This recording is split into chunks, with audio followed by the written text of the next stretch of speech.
is the Big O Show. This is the Big O Show.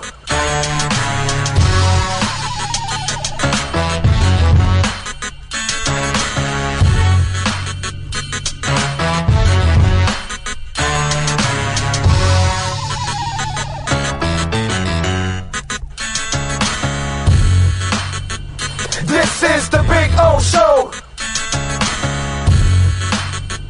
This is the Big O Show.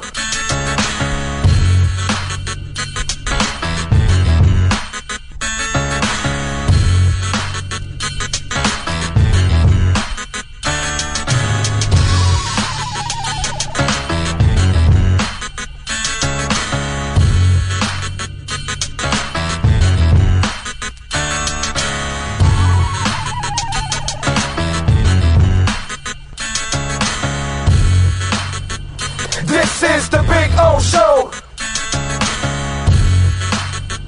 This is the Big O Show. This is the Big O Show.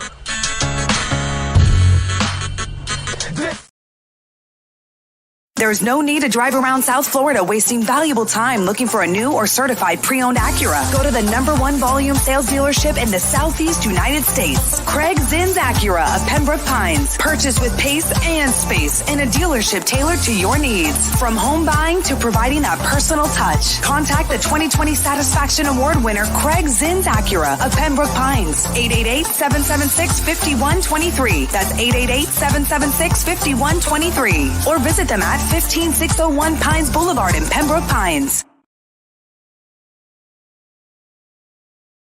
Wilton Rayon has more than 62 years of litigation experience handling insurance disputes. They're committed to resolving even the toughest insurance claims quickly. Call them for a free consultation. 954-966-4646. At Wilton Rayon, they don't get paid unless you win. Property damage claims to your home, business, or condo as a result of a hurricane. Wilton Rayon can help. Water, mold, fire, smoke damage, Wilton Rayon can help. Call 954-966-4646.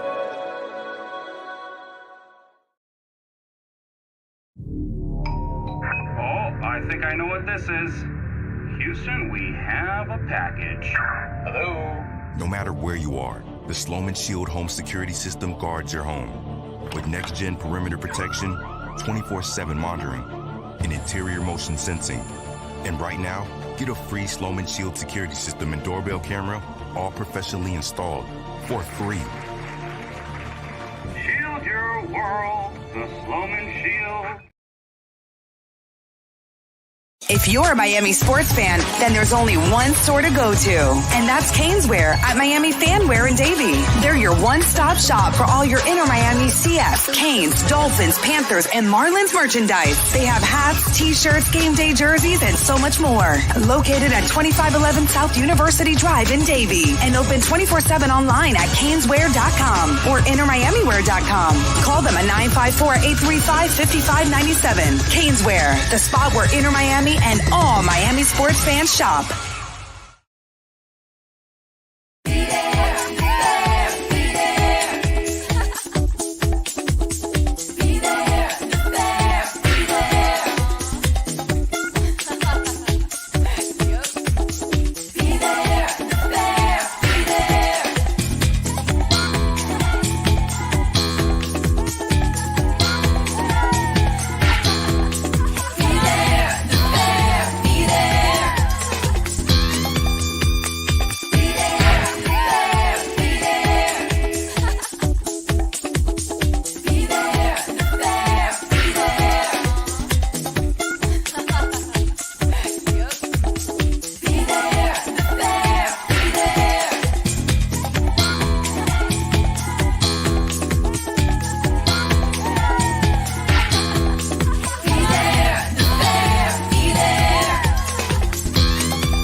When you move, you need a reliable company led by passionate folks, eager to assist its customers during a transitional process that needs to be smooth. Call Essential Moving Experts at 844-368-5750 for all your local and long-distance moving needs. You can rely on Essential Moving Experts.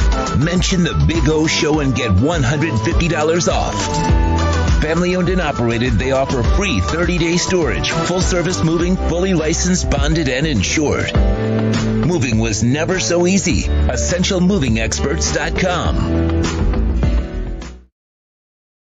For over 16 years, EJDConstruction.com has provided South Florida residents quality craftsmanship, accurate project management, and exceptional service. That's why EJDConstruction.com is an A-rated member of Angie's List and the Better Business Bureau. When you're looking for the right custom home builder for additions or home remodeling, please call my friend Eric at 305-433-4843. That's 305-433-4843 for EJDConstruction.com.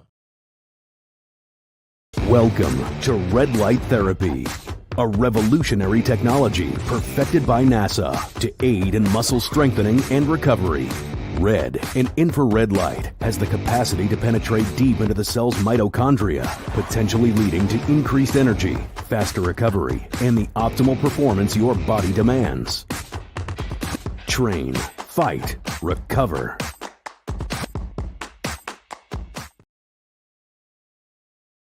There's no need to drive around South Florida wasting valuable time looking for a new or certified pre-owned Acura. Go to the #1 volume sales dealership in the Southeast United States. Craig Zinn's Acura of Pembroke Pines. Purchase with pace and space in a dealership tailored to your needs. From home buying to providing that personal touch. Contact the 2020 Satisfaction Award winner Craig Zinn's Acura of Pembroke Pines. 888-776-5123. That's 888-776-5123. Or visit them at 15601 Pines Boulevard in Pembroke Pines.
For over 16 years, EJDConstruction.com has provided South Florida residents quality craftsmanship, accurate project management, and exceptional service. That's why EJDConstruction.com is an A-rated member of Angie's List and the Better Business Bureau. When you're looking for the right custom home builder for additions or home remodeling, please call my friend Eric at 305-433-4843. That's 305-433-4843 for EJDConstruction.com.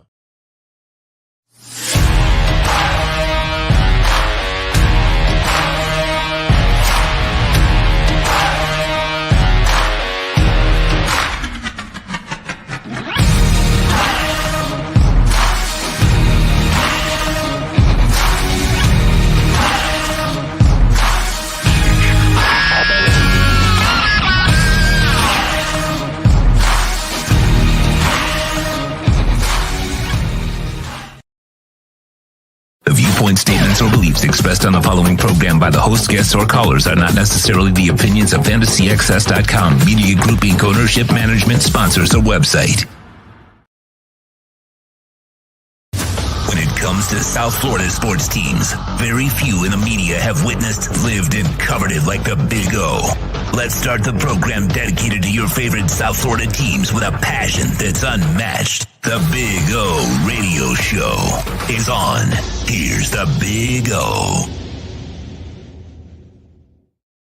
Alrighty. Good afternoon, boys and girls. We are rocking and rolling from the youth fair. Yeah, baby. Ooh, let me lower this thing here. Rocking and rolling, baby. The youth fair. Yes. Be there. The fair. Be there. Get a funnel cake. An elephant ear, really. I like the word elephant ear instead of funnel cake. Funnel cake sounds lame. Elephant ear sounds cool because it kind of looks like an elephant ear. So I will have my elephant ear when I leave here. I can guarantee you that I'm going to walk to the car, put my stuff away, then walk over to the Midway and go get me an elephant ear and drive away with a big old smile on my face, eating an elephant ear, which is a beautiful thing. We'll have some guests pop in throughout the day here while we're here, and they'll be showing you different foods, and Eddie will come by and we'll talk a little bit about what's going on here at the fair, all types of different performances, and we're here in the expo. We're close. You see a helicopter back there. No, they don't get to see the helicopter. Oh, because you've got the fair billboard there. When you take down the fair billboard, then you will see a helicopter there. So we're in the expo. So there you go, the helicopter, the plane, wherever that's at, then you'll see that's where we're at. So come on by and say hi if you're going to go out here. And we are going to give away 2 family 4-packs to the fair every time we're out here.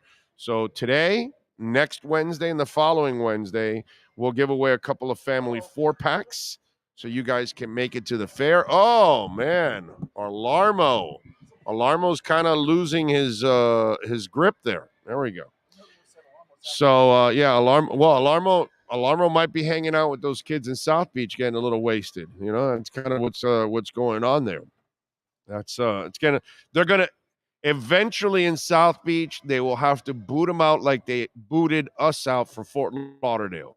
It's not really us because it happened after I left high school, just after I left in 85, and it probably happened around 87, 88, or 89. I don't know, when they kicked all the kids out. That's what South Beach is going to have to do. Okay. For the mayor out there, what's his name? Gelber or something like that. Hey, buddy, this is super simple. Raise the shit out of the prices. That's it. Drinks, staying in hotels, triple the race. Okay? That way you keep your high-end clients and all the punks go. And that's it. And you'll get rid of them like they got rid of us. Fort Lauderdale did it like 3 decades ago, a little over 3 decades ago.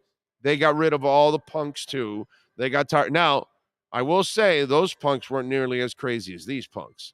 But, hey, it is what it is. They got rid of them. You can do the same thing in South Beach. Eventually, just raise the crap out of everything. And you'll see they can't be there because they won't be able to afford it. Because when you're kids, I know I was one. You know, you're making a group of guys are getting one room. It's like 7 guys getting one room, and that's how you can afford. That's how we could afford the Marco Polo, which was maybe a $55 room, which was really expensive in those days. You know what I'm saying? The Waikiki was a little cheaper. You could probably get it for $35. You know what I'm saying? Yeah, something like that. You know, yeah. The Castaways maybe you stayed at. Yeah, you know, I was there. I lived it. I get it. But we weren't shooting people. That's the difference. By the way, that video is wicked of that guy just just shooting the guy on the floor. You haven't seen the video? Oh, my God. Dude, that is some wicked-ass video. So, yeah. I mean, I'm still a kid. I'm a 56-year-old kid. Just ask my wife. She'll tell you I'm a kid. I mean, Jesus Christ. Ask all of our wives, right? They'll all say we're a bunch of kids still. Oh, man. So, anyway, we are here at the Youth Fair, and hell of a weekend locally, I got to say. Now, are you with me on this one? Because I wasn't sure. I didn't ask you last week. After this weekend, are you with me on this one? That we may have jumped the gun a little bit on the Panthers, but not the Heat. You know, we were thinking it was going to be a shitty season for both, right? And I still think the Heat are not any good. They're not. They're a mediocre bunch. They're not going to do much in the playoffs. But the Panthers are fully healthy now, which they have not been all season. One guy was out, 3 guys were out, whatever. They were always missing people, even a stretch where they didn't have Bob and everything. And Bob's actually playing well. Now the team is completely healthy. And you're watching them now. And dude, that was a hell of a game against the Devils. You're down 2-0 in that game, and you come back. See the Heat over the weekend, you lose to the Bulls, and you beat the Pistons. You know, and you did enough to pull away at the end from the Pistons.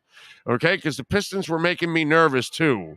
You know, in that second half, they had a lead also in the second half. The Heat is a mediocre bunch, but the Panthers might be playing their best hockey right now. The Miami Heat are the same team they've been all season long. They're the same mediocre bunch that loses to mediocre teams. Once in a while, they can beat a good team, but more often than not, they're kind of like, you know, they're middling. You know, they're not good enough to be where the better teams are at, and they're not completely scrubs in the bottom, you know, barrel of the league. They're kind of stuck in the middle.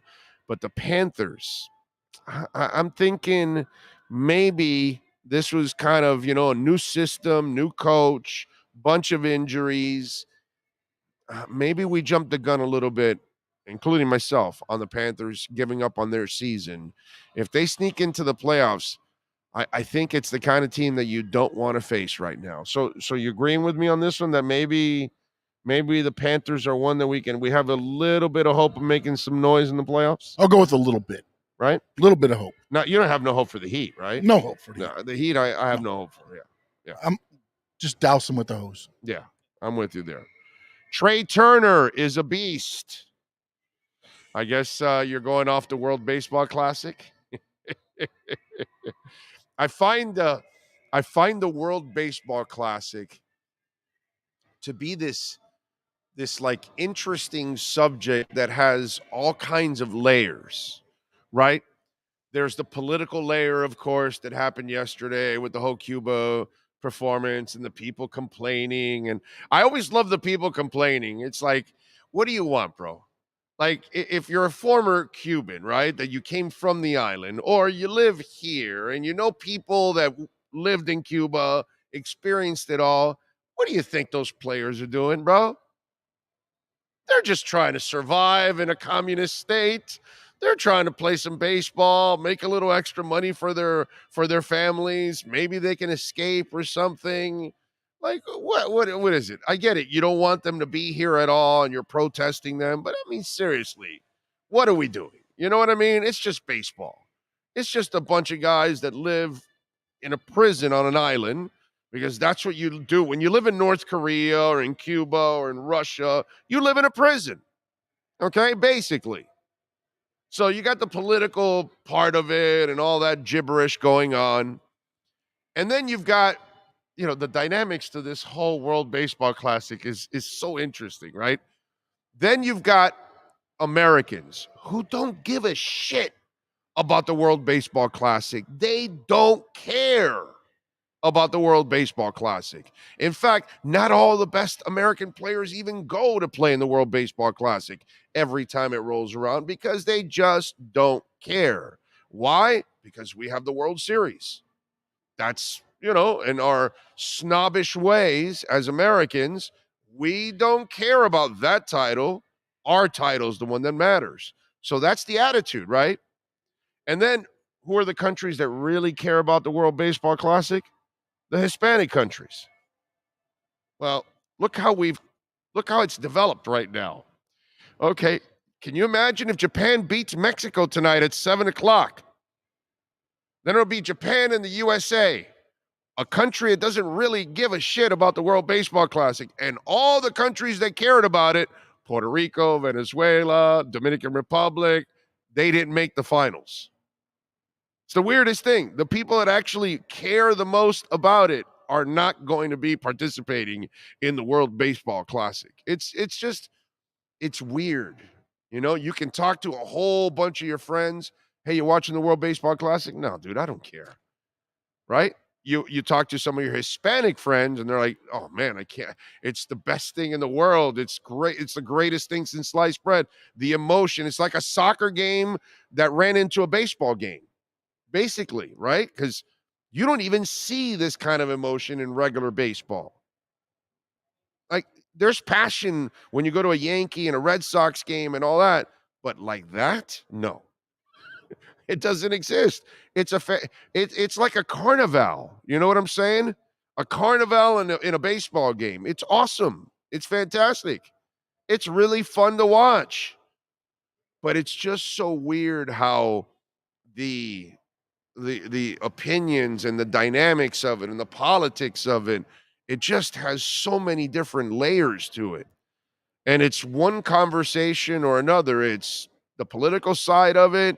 It's, I don't care about it, or, my God, this is just absolutely awesome. But it just comes from all over the place. It's the weirdest thing. And I'm thinking about it this morning. I'm going, oh my God, if Japan makes it, okay?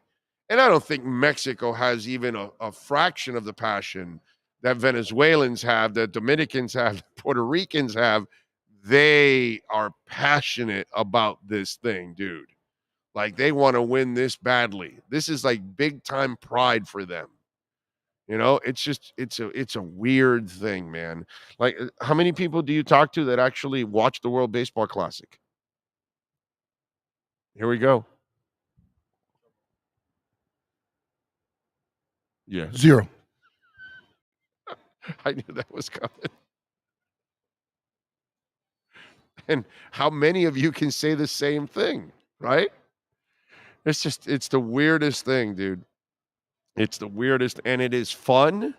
It has a great atmosphere, and yet we don't care about it at all. It's like you get the collection of some of the greatest athletes to play the game in the world in one tournament, and we don't care. We just don't care. Now, it's great for tourism because if we hold it here, they're all traveling here to go see it. Oh, man. So USA trashed Cuba 14-2. So tonight at 7 o'clock on FS1, if you want to watch it, Mexico's taking on Japan. The winner, of course, will take on the United States in the finals of the World Baseball Classic. Just crazy story. What'd you say? Japan travel's pretty good too. Yeah.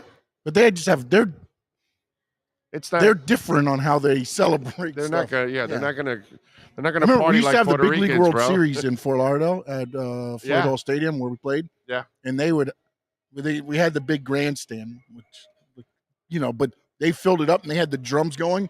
They're the only team that like shelled out and just played, and just you could just see at that time where it was just like the fans were more.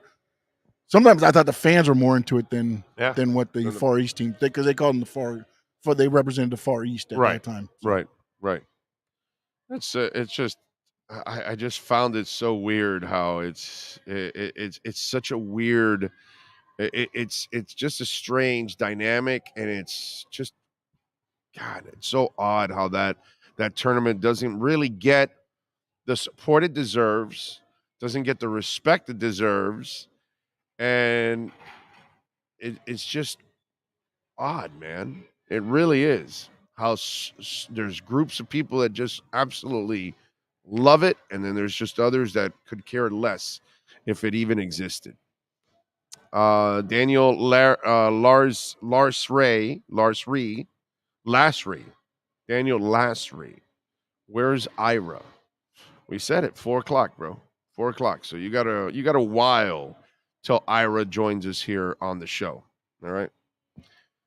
Do want to tell you about Sloman's. We love talking about Alarmo and the great people at Sloman's. And right now we can give you a free doorbell camera at 1-800-ALARM-ME.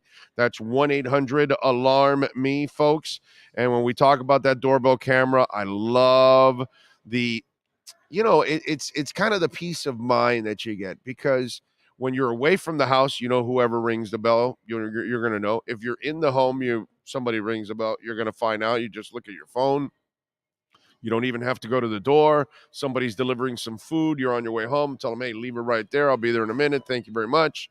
It keeps you in contact. If somebody's selling something, you don't have to answer the door. Just let them ring the doorbell. That's what I do. And I have my dogs on the other side of the door just barking and growling and wanting to just eat them alive. So it's kind of fun, because I see them kind of get nervous. It's fun because my dogs run up to the door. And so they're on the door already. The door's trembling already. And then, I'm watching the doorbell camera from Sloman's, and they back up 2 feet. You get nervous. So the doorbell camera also becomes entertaining.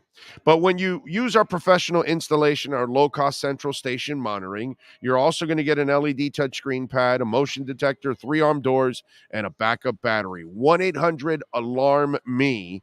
That's 1-800-ALARM-ME. And by the way, for those of you that use heating oil, you know what you spend every month on heating oil. Well, guess what? Sloman's has been taking care of Americans for a long time. 1-866-OIL-DEAL. If you're in California, Connecticut, New Jersey, New York, Maryland, Virginia, Georgia, you're still dealing with some cold temperatures and you want to maybe save yourself some money, they've got fixed prices to save you hundreds of dollars. Call 1-866-OIL-DEAL. Call my friends at Sloman's and tell them that you are a loyal Big O customer. 1-866-OIL-DEAL. Sloman's Home Shield. All right. Yes, sir. What do you got? You do realize that was the most baseball talk I think we've ever done on this show. I know. Well, unless when we bring on Craig Mish. I stand corrected. Mm-hmm. Yeah. It's just baseball. What are we going to do? Marlins kill baseball in this town. They don't inspire you to want to love baseball. It totally sucks. The people that love baseball in this town are the ones that are Yankees and Red Sox and Mets and Cubs fans and Dodger fans. The teams that actually spend money. Do you think teams are going to be more cautious of sending players? Because you had Diaz. Oh, because of Diaz? And then also Altuve. Altuve broke his thumb now. He's going to be out for a little bit.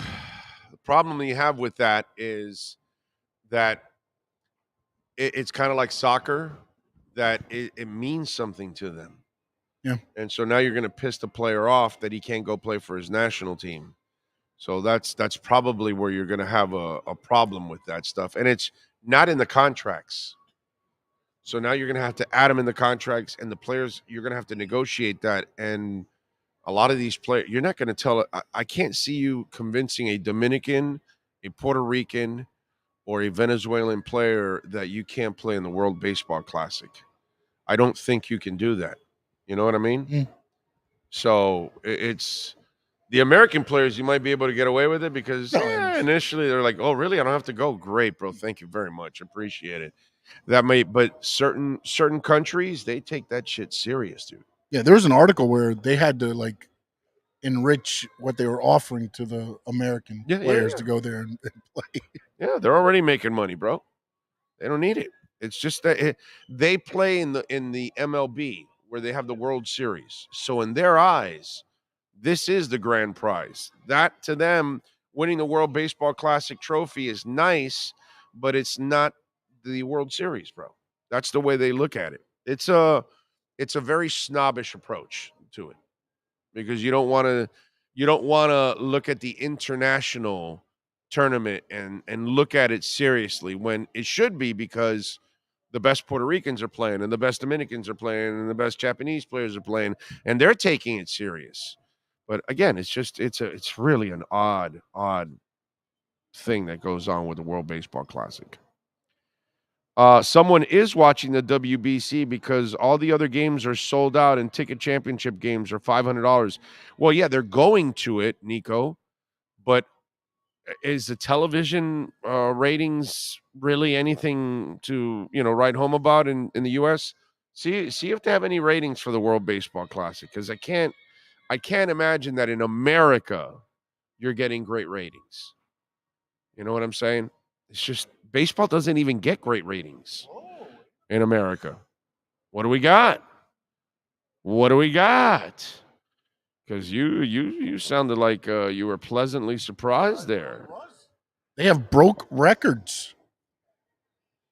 Let's go. It breaks attendance, viewership, and merchandise records. Well, I don't care about attendance or merchandise. I'm talking about viewership. Let's see where the viewership is. I know the attendance is always there. I see it. I mean, we watch it every day, every time in our backyard. What is it? Every 2 years, the World Baseball Classic? 4? Every 4. Okay. Again, see how much we care. Hold on. I'm trying to get to the U.S. because this is where. Rosendo says, good afternoon, Big O Nation. Happy first day of spring. Blessed for the day. Create in me a clean heart, O God, and renew a right spirit within me. The ratings are over 1 million viewers. That's not really a lot. The problem is they break it down by country. So, I don't care about that. Japan went over 25% increase. Taiwan's 151% increase. Right. So Korea's a 35% right. So they're increase. playing with the stats. Puerto Rico's a 77%. Right. Dominican Republic's 37%. Teams U.S. first game versus Great Britain on Fox actually averaged 1.592. Okay. Yeah. So it's not bad. It's like a Raw. It's like an XFL. It's like a game. WWE Raw. Yeah. Really? Yeah. I thought they would have more watching a Raw. No, not now. Not now with DVR and everything else. No, with DVR, yeah. You don't. I mean, I barely will stay up and watch the 3 hours. I'll DVR it and go through and watch what I need to watch. Okay. All right. I mean, we should know better, right? Doing this. We love our live audience, but yeah, the major audience is the one that downloads. Yeah, you're right. That is very true. The true is those players who play for MLB teams and live with their families in the USA can say freedom for Cuban political prisoners. That would be enough for us. Freedom for... And what are they going to do, Fulgencio? I don't... Well, what does that mean, bro? Seriously. Let's... Fulgencio, really, let's use a little common sense, bro. What's it going to mean? Anybody in this country says freedom for Cuban players, freedom for North Koreans, freedom for Russians. Are they going to get freed? We have there's a portion of the Cuban community that's incredibly freaking ignorant about what goes on. And what impact are we going to have? None. Nada. Nay. Brother, unless we go in there and invade and take all these fools out of the government and reestablish our own government, which you can't do that because the entire world is going to freak out if you do something like that, even though it's something that should be done by somebody, right? But we're not going to do anything, Fulgencio. All this silliness that, we want the governor to do something about it or the president to do something for Cuba, and you can't do anything, dude. And they won't do anything.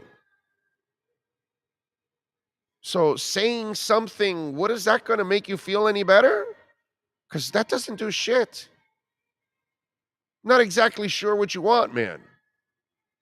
It's like when I see all those protests that were there a couple months back, and then you have some of the, some on one side coming over to play the politics for people and all that. We can't do anything for them over there at all. Nothing. There's no freedoms that we can do because they control the island. They control everything that goes on. They control their people. That's it. There's nothing you can do. And there's nothing that's ever been done. You know what I love? It's when they were, again, lack of education, lack of perspective. They invaded Grenada. Well, why can't they invade Cuba? I heard them, during that. And it's like there were 2,000 Americans in Grenada studying. Know your history. know why they invaded Grenada. Now, if there are thousands of Americans stuck in Cuba, then you bet your ass that they would raid it. But there are no Americans stuck in Cuba, so they don't give a shit.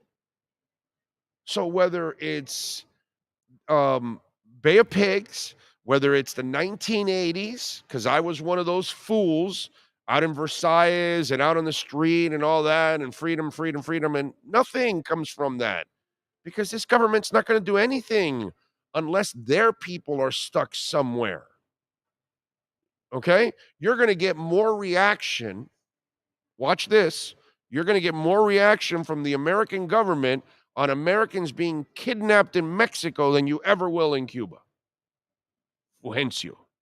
So some of you out there, you have a lack of perspective.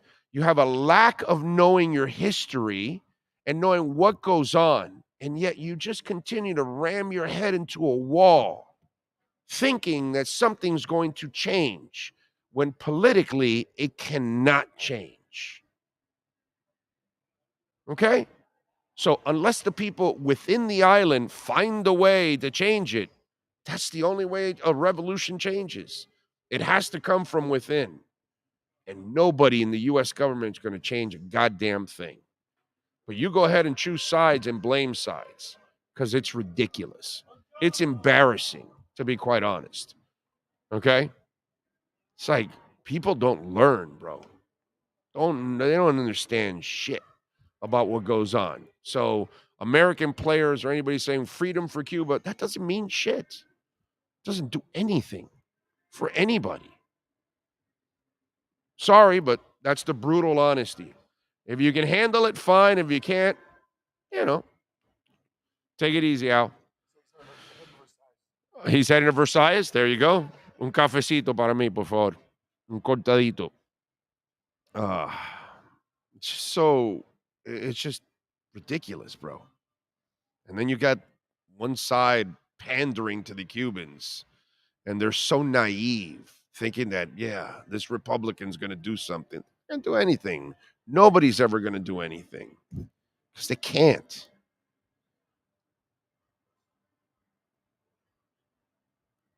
Anyway, True Fin Fan, thank you for the love on the super chat. My people are the most ridiculous people. You talking about Cubans? It's just there's a group of them that they're naive and they don't really see the big picture. And it's just like you want to hold this government or anybody that's in place or whatever. Brother, we had Reagan in place during the 1980s, and he wasn't going to go back over to Cuba and free everybody. Bull crap. Nobody's going to do that. It's just, it's so stupid. It's ridiculous. People from within that island, and they have been so beaten down that they're so weakened at this point. I don't know if they could ever do it. It's a shame. It's a shame. But the more embarrassing thing is to blame anybody on this side. Nobody, not Republicans, not Democrats, no presidents, no governors. It's not their fault. None of them. That situation is that Haiti, we offered to help. They said no help. And and they killed the president. And we're not going to go in there. Now, if we had thousands of Americans or hundreds of Americans trapped in Haiti, we would have been in there. If we have hundreds of Americans trapped in Cuba, they would have raided Cuba and taken over. But that's not happening. Americans aren't at threat. Cubans are. North Koreans are. Russians are. They're on their own. That's it. So until Russians from within take Putin out, they're going to live the way they live. Until North Koreans get together and take down Kim Jong-un, they're going to live the way they live. Until the Chinese people do what they have to do, they're going to live the way they live. And didn't we have the English here dominating us? And then we fought them and got rid of them and took over our land, right? That's kind of part of the whole thing. That's just the way it goes. You know what I mean? Now, these kind of countries, by this time in the world, They have been so beaten down generation after generation after generation. It's so weakened. It's hard to ever see diplomacy ever happen in those places because it just takes a miracle. But to blame anybody else outside of the island of Cuba, you're an idiot. You're a moron. You don't know anything. And thank you, True FinFan, for another super chat. Appreciate it, man. Chad says, I watch Big O religiously every day from Charlotte, North Carolina. Huge Dolphin fan since 77. All my extended family lives in Florida. Big O is the best in the business. Plus, he is a Van Halen fan. You damn right, baby. The Atomic Punk. Youth fair, man. Old stomping grounds. Old. Come on, Karen. Come back down here. You got to come visit the youth fair. Have an elephant ear. Some pizza. That damn pizza truck is really good here. Yeah, there's a pizza truck. I don't know the name of it, but I know that when I see it, they got pretty good pizza. Let's see. Throughout the decades of Cuban dictatorship, has it ever made a difference who's in office in the U.S.? No. And the most ridiculous thing is hearing Cubans think that anybody on this side has any control. It's so effing stupid and ignorant. It's embarrassing. Really is embarrassing. Maybe not you, but those opposed, those oppressed doesn't agree with you. Although your honesty crosses the line of ignorance, you were born here, brother. Yeah, and I've been there 4 times. Again, Fulgencio, saying something means nothing. Okay? You, my friend, are naive. Okay? You just sent me a text that said, if the Americans say freedom for our Cuban brothers. And what, bro? What does that do? How many of those empty statements do you want, my man? Does that get you excited or something? Do you get to play with yourself or something? Is that what it is? I'm trying to get like what? Unless you can physically change the place. I'm sorry. I'm missing what the hell you're talking about, dude.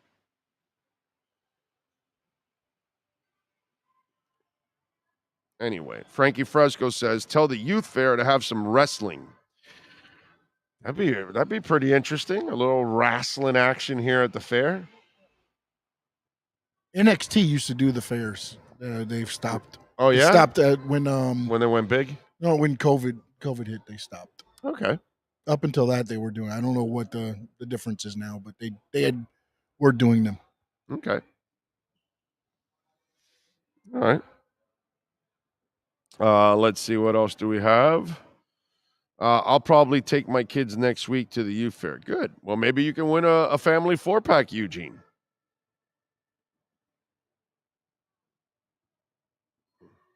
Saying freedom for our Cuban brothers is as helpful as donating $1 to help people in Africa.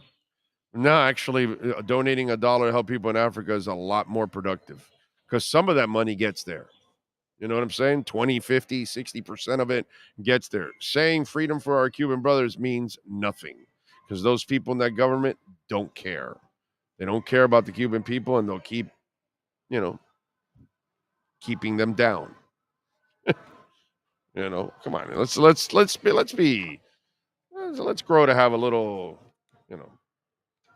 little bit more common sense. You know what I'm saying? Just kind of silly. Wilton Rayon, by the way, a proud sponsor of our program, and we've been telling you about these guys, these 2 pit bulls. Okay, I mean they're fantastic human beings. I mean, I go with Jeff to concerts all the time. In fact, we'll be heading on a road trip next year together. And Daniel is an awesome dude. He's a stunt pilot too at the same time. Okay, so it's pretty cool.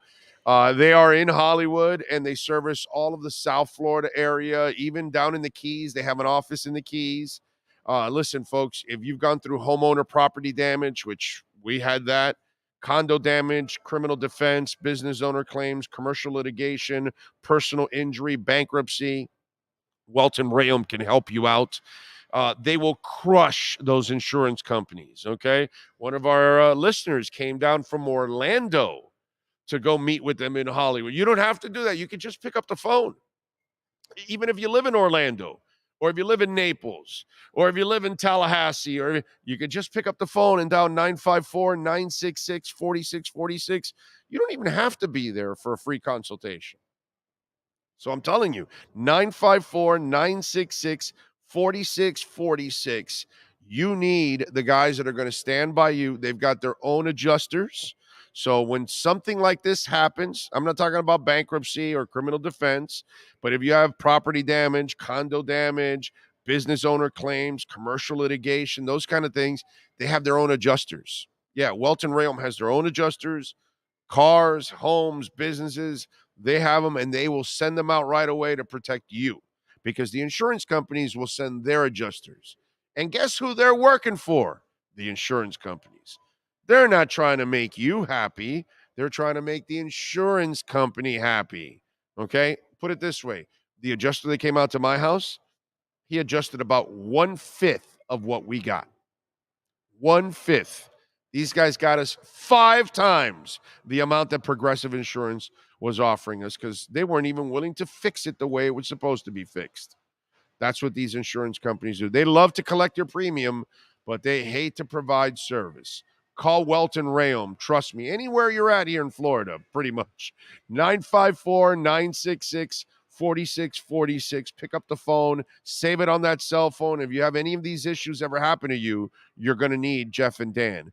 Wilton Rayon, 954-966-4646. All right. Heat split over the weekend. They beat the Pistons last night, 112-100. Lost to the Bulls, 113-99. They're off tonight. Tuesday, they take on the Knicks. They're at Miami-Dade Arena. So disappointing on Saturday, watching that Pistons loss. It's just, but I sat there and I said, this is what they've been all season long. It's a real shame. But, you know, I have faith in Riley and Mickey Harrison. I don't like the way they've gone and done business lately. I have said it many, many, many, many times. I think I'm on the record on that already as it is. But I think they need to have a come to Jesus, and they need to reassess the way they're doing things, because it's not working. And, you know, Eric Spoelstra can only make you look so good for so long. You know, he gets more out of things than what they deserve to even have. You know, he's just a phenomenal coach that gets it done. And there aren't a lot like him. Dude's just phenomenal. And you can't keep taking advantage of that. You need to start giving him the kind of stuff he needs in order to really challenge for a championship. Not work his ass off on trying to figure how he can overachieve with every bunch that you give him every year. As I've said before, the Heat used to trade for stars. They used to add stars all the time. There aren't a lot of stars anymore being added to this team. And you're not unearthing a whole bunch of stars either. You unearth some nice players, some nice role players, but they're not stars. And in this league, you need stars. You know, Riley had a lot of success with the Lakers because they were loaded with all kinds of stars. Right? The big three, loaded with stars. Even Ray Allen was a star. And nowadays, it's just there aren't a lot of stars on this team. And you got to get back to that formula. You know, you're not the team that sucks every year with the number 1 or 2 or 3 pick in the draft, where you end up having a shot at a Banchero or whatever. I forgot the name of that kid that everybody's playing for this year, Wembanyama or whatever the hell the kid's. You know, so I get it that if you had those kind of picks, then fine. Then, you know, you can end up getting one of those top cats. There aren't a lot of them anymore. But you're not. You're that team that is, because you have a hell of a coach, and that's the one thing out of this whole equation that works so well is Eric Spoelstra. He's a monster. He really, I can't tell you enough about Eric Spoelstra. I can't brag enough about Eric Spoelstra.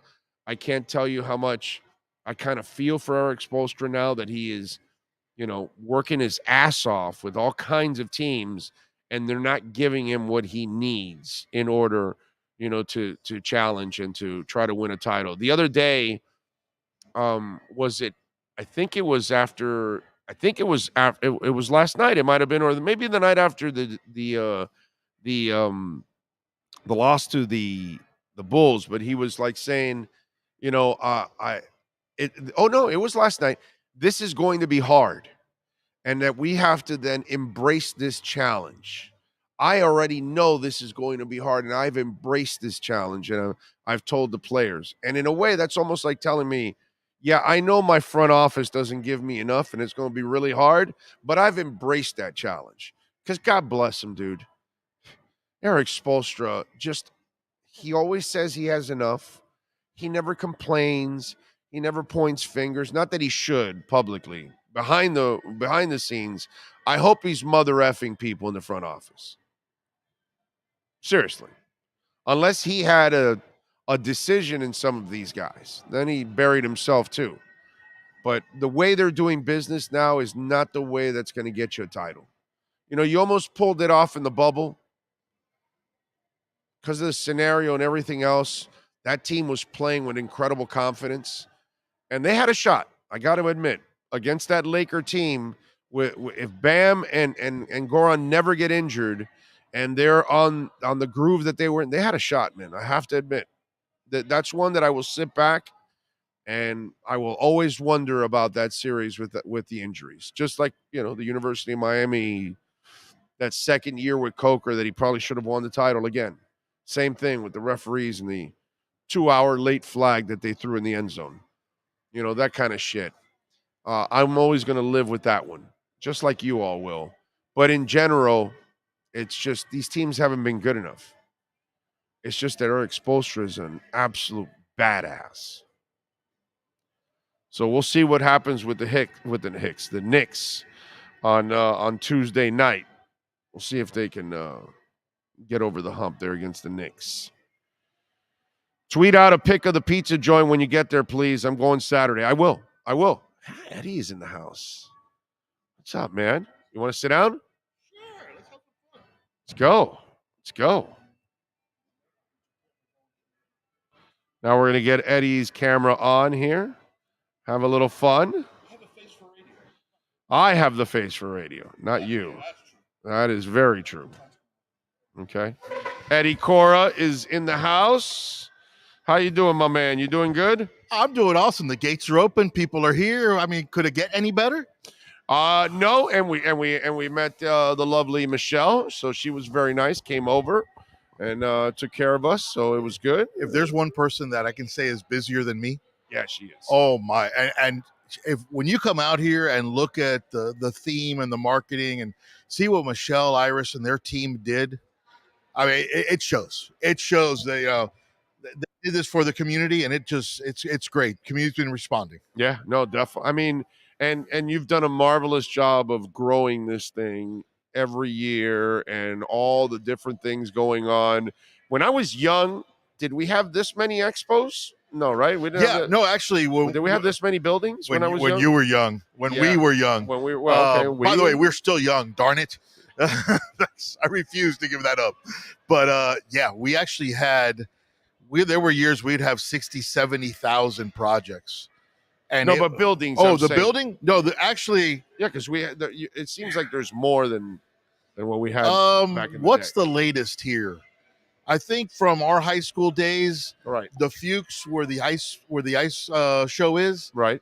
That's the actual hurricane evacuation center, right? That was built in the 90s, but these were ours. They were here. Okay. This building was that building, 5 feet away, was built in 72. This one was built in early 80s. And if you look up, obviously sports show, look up in the middle, see that little red square? Yeah. This was built for boxing. Okay. That's right in the middle. And there's actually 2 locker rooms that I'm going to renovate to try to bring back boxing here. Okay, good. In fact, here's where we had the bare knuckle, the right? bare knuckle right here. Here. Okay, yes. Exactly. Because I was here for the bare knuckles. Right. And there's when they built this, they have BYB. two locker rooms back here that haven't been touched as they've been built. So my plan is to renovate them and try to bring those local boxing promoters, the real boxing promoters, not the ones that, I know some boxers and I want to set up a bar with a boxing ring in the middle. No, real boxing promoters. How about MMA, man? MMA, I mean, all that MMA. I think MMA because those young type of things on a, obviously on a smaller scale, smaller local level, and start to make this facility available to them again. Absolutely. Yeah.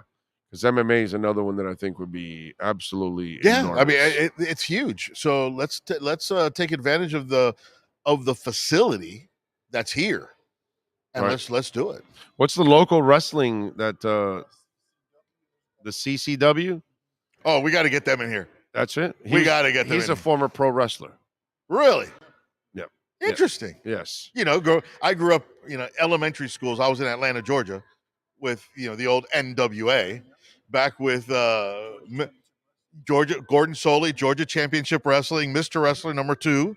We're talking early 70s. So I remember those days fondly.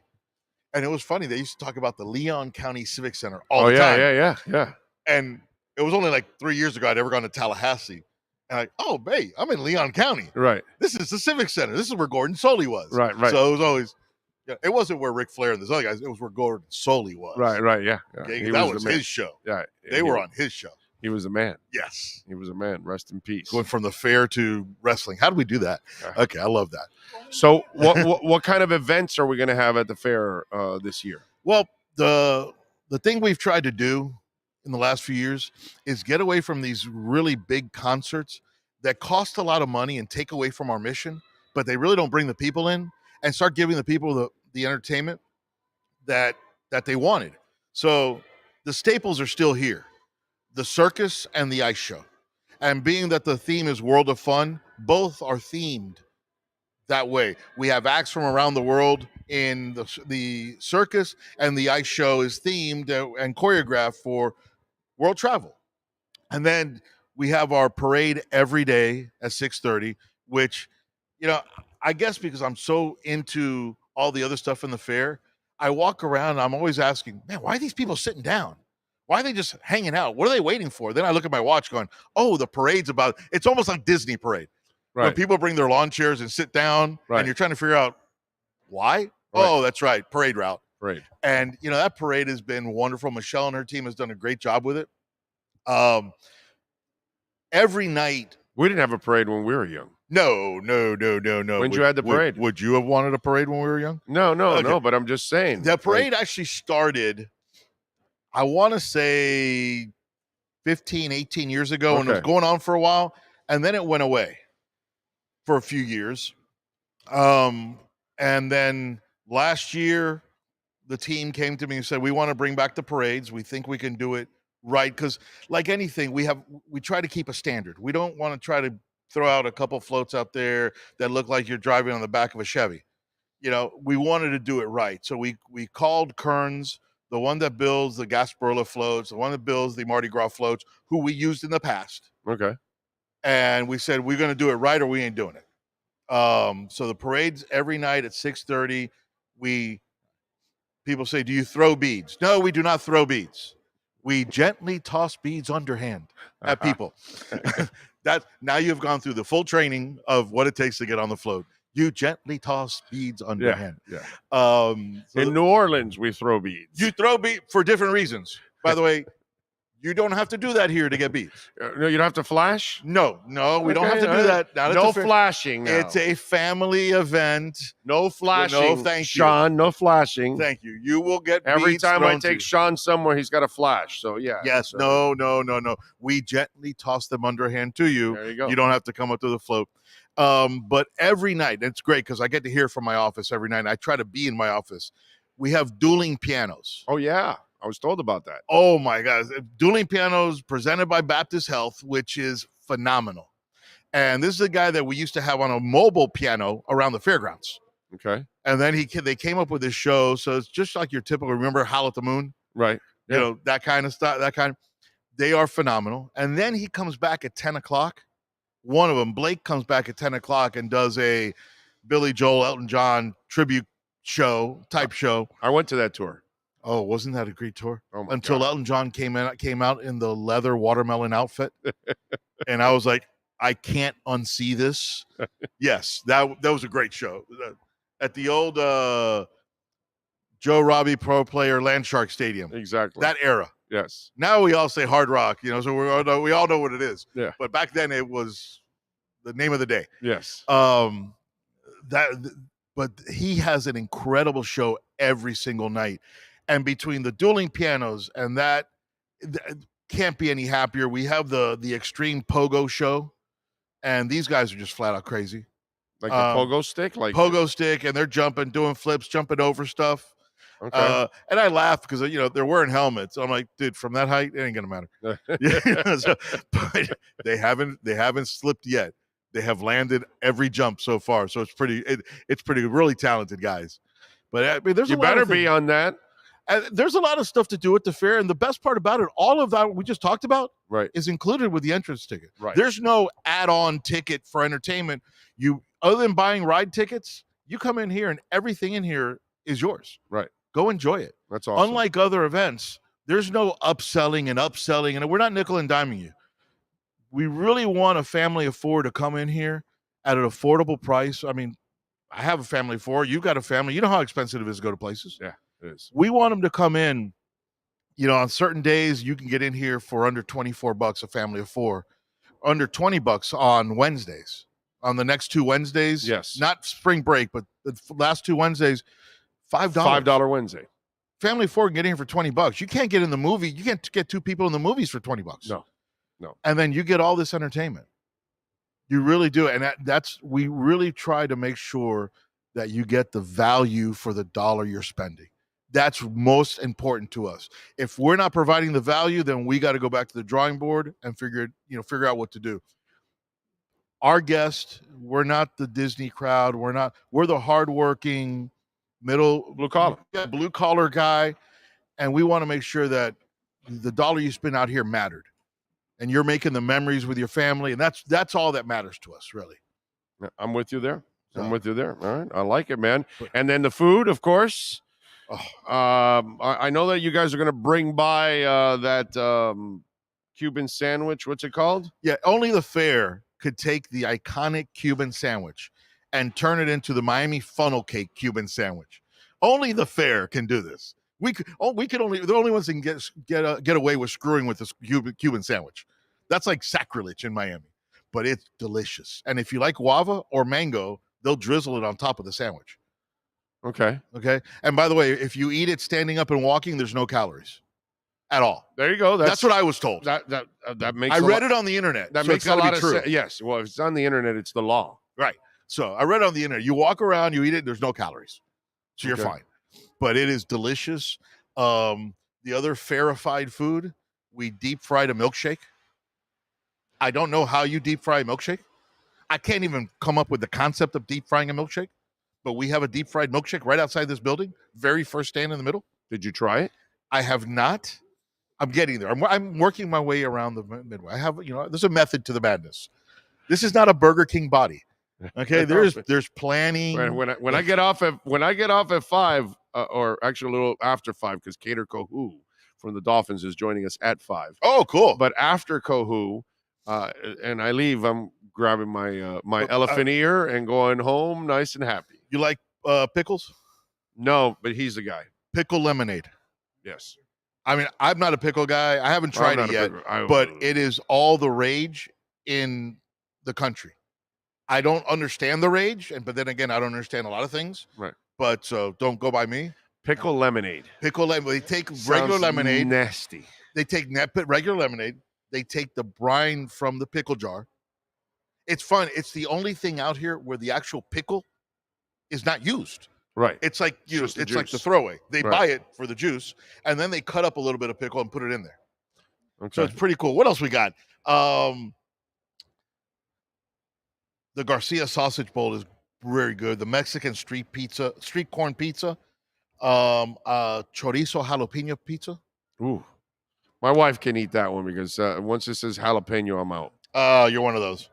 Yeah. Sorry, softy. Yeah, and then right in this building, you have the the beef or chicken elote in a cup. What is that? Elote is a marketing term. I mean, it's Mexican street food, but it's a marketing term. I call it a marketing term for cutting corn off the cob and putting it in a cup. Okay. All right. It rolls off the tongue better than I've cut the corn off the cob and put it in a cup for you. Right. I'm selling elote. Elote. You know, Okay. so but it's a Mexican street food. It's actually really good. It's right in here. And then you have, if you like candy apples, Okay. I'm going to tell you that right over here, the fudge guy does them, and he has great fudge too. And they've been with us for 40 years. A watermelon candy apple, a chili lime candy apple, and a salted caramel candy apple. Which one you having? I can't eat either one. of them. Why does he limit you to which one? I don't understand. Oh, that's true. You can have all three. Yeah, the chili lime one's going to be a little thick. And then you have pumpkin patch ice cream with a strawberry twist. Okay. Pretty good. Okay. Pretty good.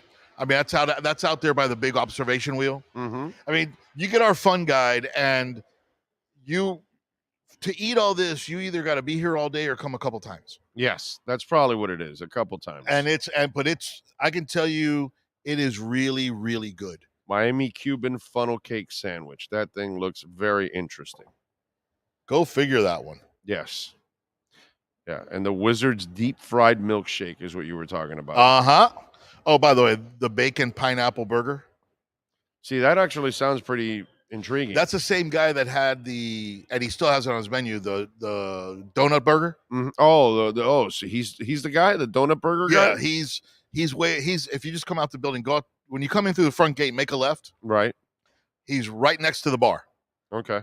Right next to the beer tent. So it's great. Grab your burger and go in and grab a beer and listen to the music at the corner stage, and you're gonna have a good day. I love it. All right, and they got all kinds of entertainment, folks. They got the ice show, the circus. They've got the pogo stunt show that Eddie talked about. DJ Fate out here, Cowboy Circus with Danny Grant, dueling pianos. The Cardeni, the magician, and he walks around. By the way. The Cardeni guy? He walks around. He's a strolling magician. Okay. So it's pretty cool. Okay. All right. Then, of course, you have the staple, the pig races. Yes. Oh. You realize we could hold pig races with the fair closed at 3 a.m. and it'll be full. Of course. And it'll be full. People will jump the fence to go to they put on a great show, but it is amazing. It is like it's like a trance. Can we gamble on it? We do not condone gambling at the fair. However, any interaction in between guests, as long as it's you guys agree, have fun. Who am I to tell you not to have fun? There you go. So gamble at your own risk, in other words, is what Eddie says. I'm like, my board's gonna love me for this one. Thanks. You need help as like a roadie or something. I may need a job. But I'll tell you what, man. You talk about just we talked about growing up, and we grew up in the same era. We're out here and in the real part of Dade, that suburban part of Dade where life was normal. Right. And this was a tradition. It was Cayocho and then go to the youth fair. Do you remember a year growing up where you said, I'm not going to the fair this year? No. It was just, it's what you did. No, you had to go to the fair. We went to the beach in high school. You went to Cayocho and then you went to the fair, went to the beach. Yeah. That was what we did. You had to do it. It is so much fun being out here, kind of keeping that tradition going. Right. I mean, I'm going to tell you the most fun you're going to have at the fair. And I know we've worked in the same industry for years, and sports is great and sports is fun, but sports is you're sitting in the stands watching. Right. This is a participation sport. This is full contact entertainment. Right. When you get a chance, just go out and go sit by the globe, and that's where the DJ is. By the way, he comes out the top of the globe at 8:00. Right. And we have a dance party right at the front gate. It's phenomenal. Watch the families, and you've got abuela, tia, mom and dad, the kids, and that abuela brought the parents that you're seeing when they were 6 years old. Right. Yeah. Exactly. And now they're keeping that tradition going. And to me, that is the best part of being at the fair, watching these families. Second best thing, forget everything that's going on TV. You come to the fair and you're going to see Coral Gables, Miami Gardens, Miami Beach, Homestead, Kendall, all having fun together. Yeah. And the reality is we enjoy each other more than people give us credit for. Yeah. We enjoy being together, and we enjoy celebrating this because we're all making memories with our kids together. That's what makes this place so magical. Yeah. I did the same thing when my daughter brought her here. Yeah. As when she was young too. At the same time, it's just a great. We're gonna place. come. We're gonna come next week together, all of us. Actually, what happened there, Sean? Emilio. Let me see. Is he asking something? Emilio Hernandez says, "Say hi to Eddie for me. Tell him I'm Emilio from St. Timothy Dad's Club. Emmanuel says, what's up?" From the Emmaus Club and the Men's Club at St. Emmaus. Timothy. Those are my boys. Okay. They're my boy. I mean, yes, St. Timothy is a very tight community, not far from here from the fairgrounds. Great families. So, Emilio, good hearing from you. Hope to see you guys out here. There you go. Yeah. That's what I love about Miami. Yeah. Actually, and this little show has become a little Miami get together, South Florida. And, you are Miami. And people that either care about South Florida all over the world are tuning in a lot. Yeah, so some of the sports radio went syndication, so you're still keeping it Miami, which is great. Yeah. It's we're South Florida. We're always going to be all about South Florida. That's kind of the way it is. It's locals disappearing. It's all and that's it's all a shame. And that's what stuff. And that's why I love the fair. That's why I love this, because that's right. We embrace all the local stuff. Right. Why are our partnerships with who they are? Because they're local. Right. They're homegrown, just like us. Right. That's what we love, and we appreciate those relationships we have in the community. Because it's all about our community. We understand it's about them. I don't run the fair. I don't run our fair. I run their fair. I got to make sure the guy who comes after me has it better, and he's connecting better, or he or she are connecting better with the community than I did. Right. That's my responsibility. Understandable. And this is just a great place to be. Get out here before April 9th. And April 9th on Easter, we will have the Easter Bunny out here. Okay. So we'll be good. All right, and we'll be giving away 2 family 4-packs today, so stay tuned to that.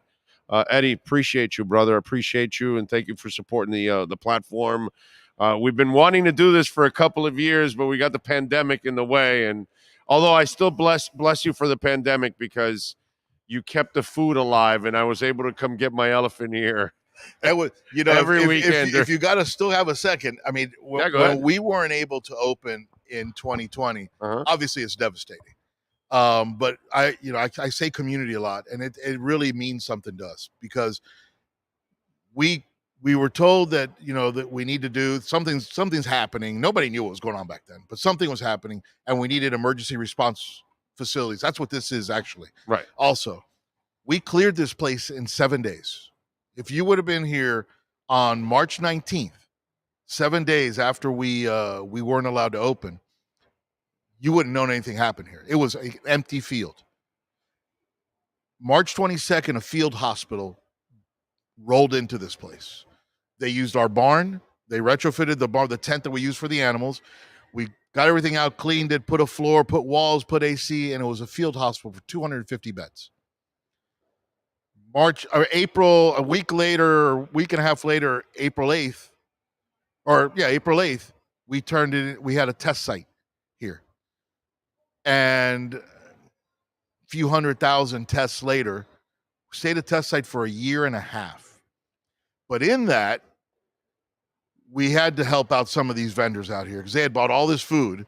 Right. And I mean, the losses were in the millions for everybody. Yeah, like any business. When they shut everything down in the pandemic, it was the day before the youth fair was opening up, right? 20 minutes before we were open. Oh, 20.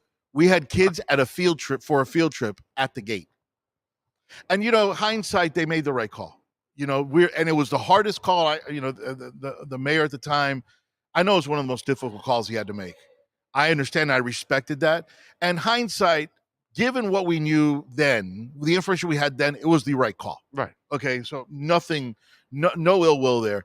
But these guys had millions of dollars of food. So we decided to have a drive-through fair food event, and we expected 300 people. We got 9,000 people. We shut down Coraway and 107. I know. I was had one to of ask them. police for help. And God bless everybody in this community. Nobody complained about waiting in line for an hour. No. Nobody. It was just I remember. when they got to the front, the it was first thank time you. it was like 40 minutes. Yeah. It was like thank you. We appreciate. We got our fix. I'm so happy. I mean, my heart's out. My heart's out to this community for that, and we'll do anything for the community because of that. So it was a difficult time, but hey, here we are. No, we're having deep fried milkshake and a funnel cake Cuban sandwich. That was me. That was me, dude. I was loving it that I could get my elephant ear. God, that was so awesome, and I didn't care about waiting the 40 minutes. The other times that I came, it was faster. The first time it was we had no idea how to do it, and we're figuring it out. That's and right. again, we were expecting the other times it was like 15. People. It was like 15 minutes, maybe. The other times this was fast. the most bare bones social media. Put a post out there a couple times. It wasn't this sponsor blow it up. It was Michelle and her team did a phenomenal. Michelle and Iris did an incredible job of getting the word out there, and really that was cool. 300 people. We got 9,000 people. Yeah. It's hard to get ready for 9,000 people. No, yeah, definitely in a weekend. Right, when you really didn't expect 9,000 people. No, we were happy if we would have had 3. Yeah, 300 was a goal. Right. But it was great to see. Yeah. No, and you know what? The vendors were able to sell a lot of the food that they had. We went through the same health department, all the same steps we go through for the fair, the same standards. We didn't skimp. We had to go through all the same steps, to make sure the community was safe. But I mean, 9,000 people in a weekend, and it was like, you know what? We're still relevant. We're still relevant, and it meant a lot to us. Oh yeah, dude, it meant a lot to us. So as a community, so I mean, listen. As I get older, it was more about the rides when I was younger and the food.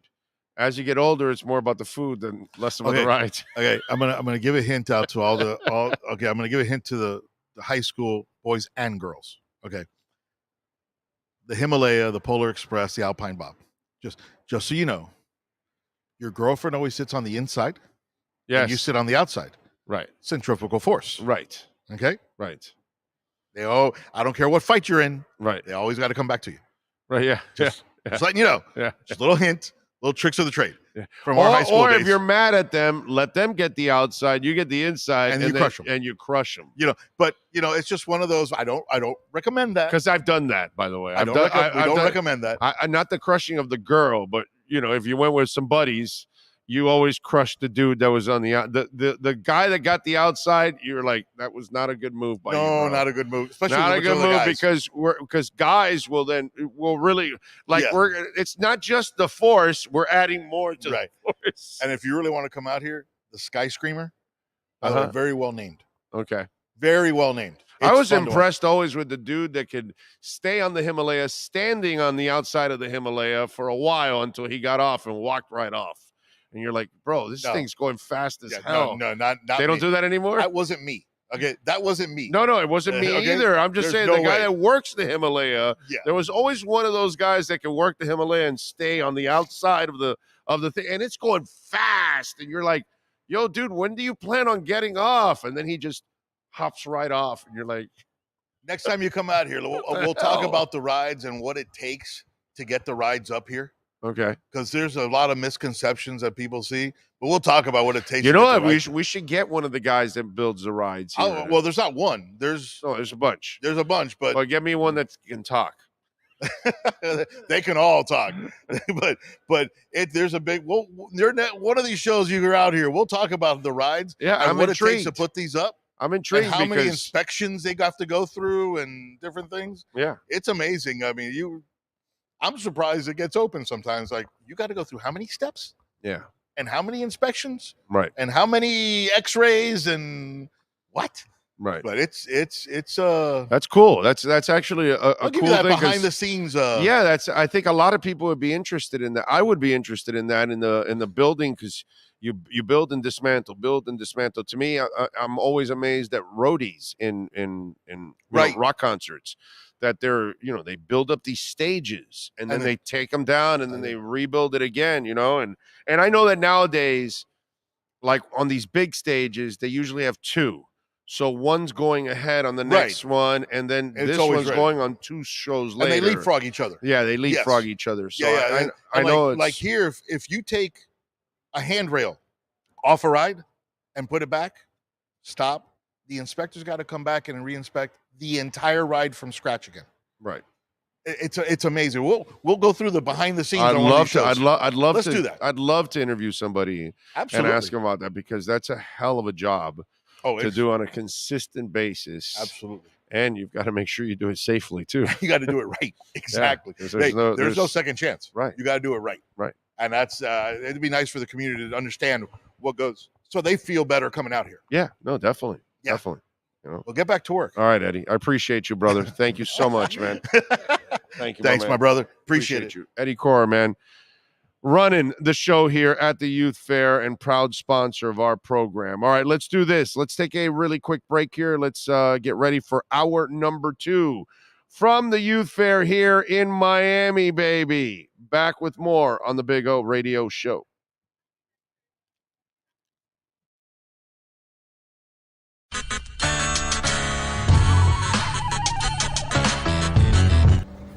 I tell you guys all the time about Cutter's Edge Pro, man, and what they did with our backyard and made it a pure oasis. That's our Sylvester tree right there. A beautiful day, providing a ton of sunshine. We've got one exactly like this out in the front yard, and it is absolutely gorgeous.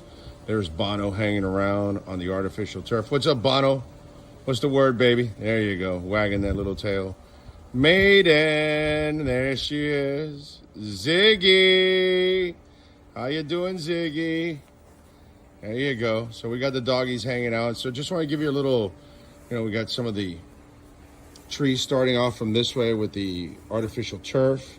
You see, there's Ziggy again, of course. Got it all the way. And look, we got some flowers coming out. That tree now will start to also spring, and it's absolutely beautiful too. So got all that, they can do all kinds of things for you in your backyard to kind of make it an oasis, which is what we've done. And obviously the dogs can play. What's up, Bono? I got him there hanging out. Maiden, there she is. There she is, the one and only. She is mean as a skunk, by the way. Just want you to know. She's awesome with us, but I mean, if you're a stranger, you don't want to meet Mated.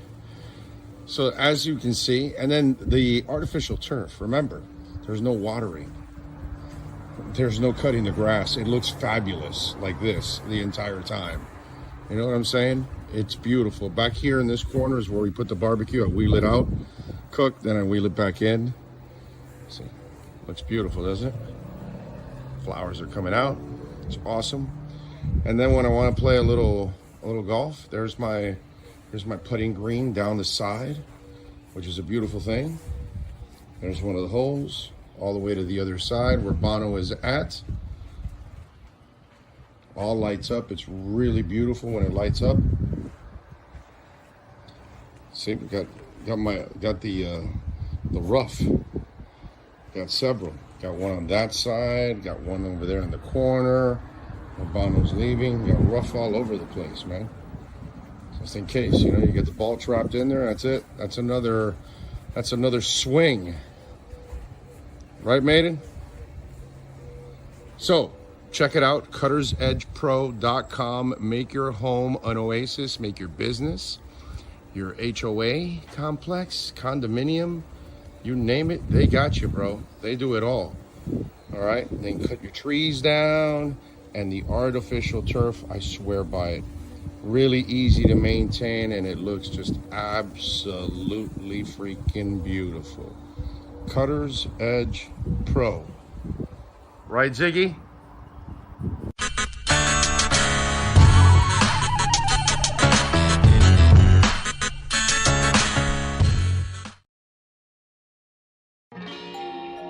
Oh, great. You have a doorbell camera. Now you have a front row seat to your house getting robbed. They're breaking into my house! Ooh, there goes the TV. I'm sure it'll turn up at the pawn shop. No, not the TV! Just because you can see them, that doesn't mean you can stop them. With Sloman's, you get 24-hour monitoring, a free home security system, and professional installation. Plus, free doorbell camera, one that'll actually work for you. Get out of my house! Get out of the house! Call 1-800-ALARM-ME. Be there, there, be there. Be there, there, be there. Be there, there, be there.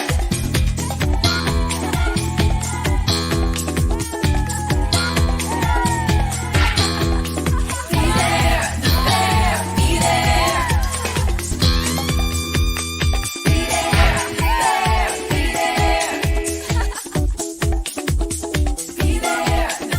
be there. Yup.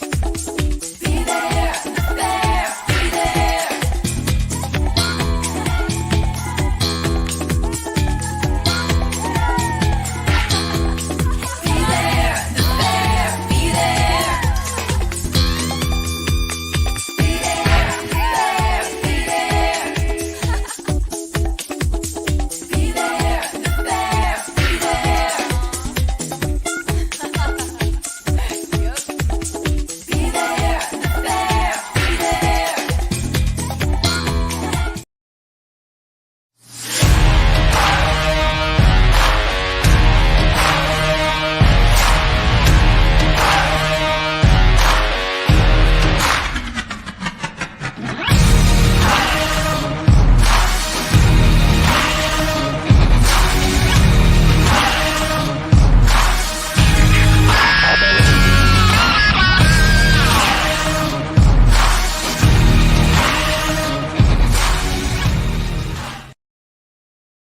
The viewpoint statements or beliefs expressed on the following program by the host, guests, or callers are not necessarily the opinions of FantasyAccess.com, Media Group Inc. ownership, management, sponsors, or website.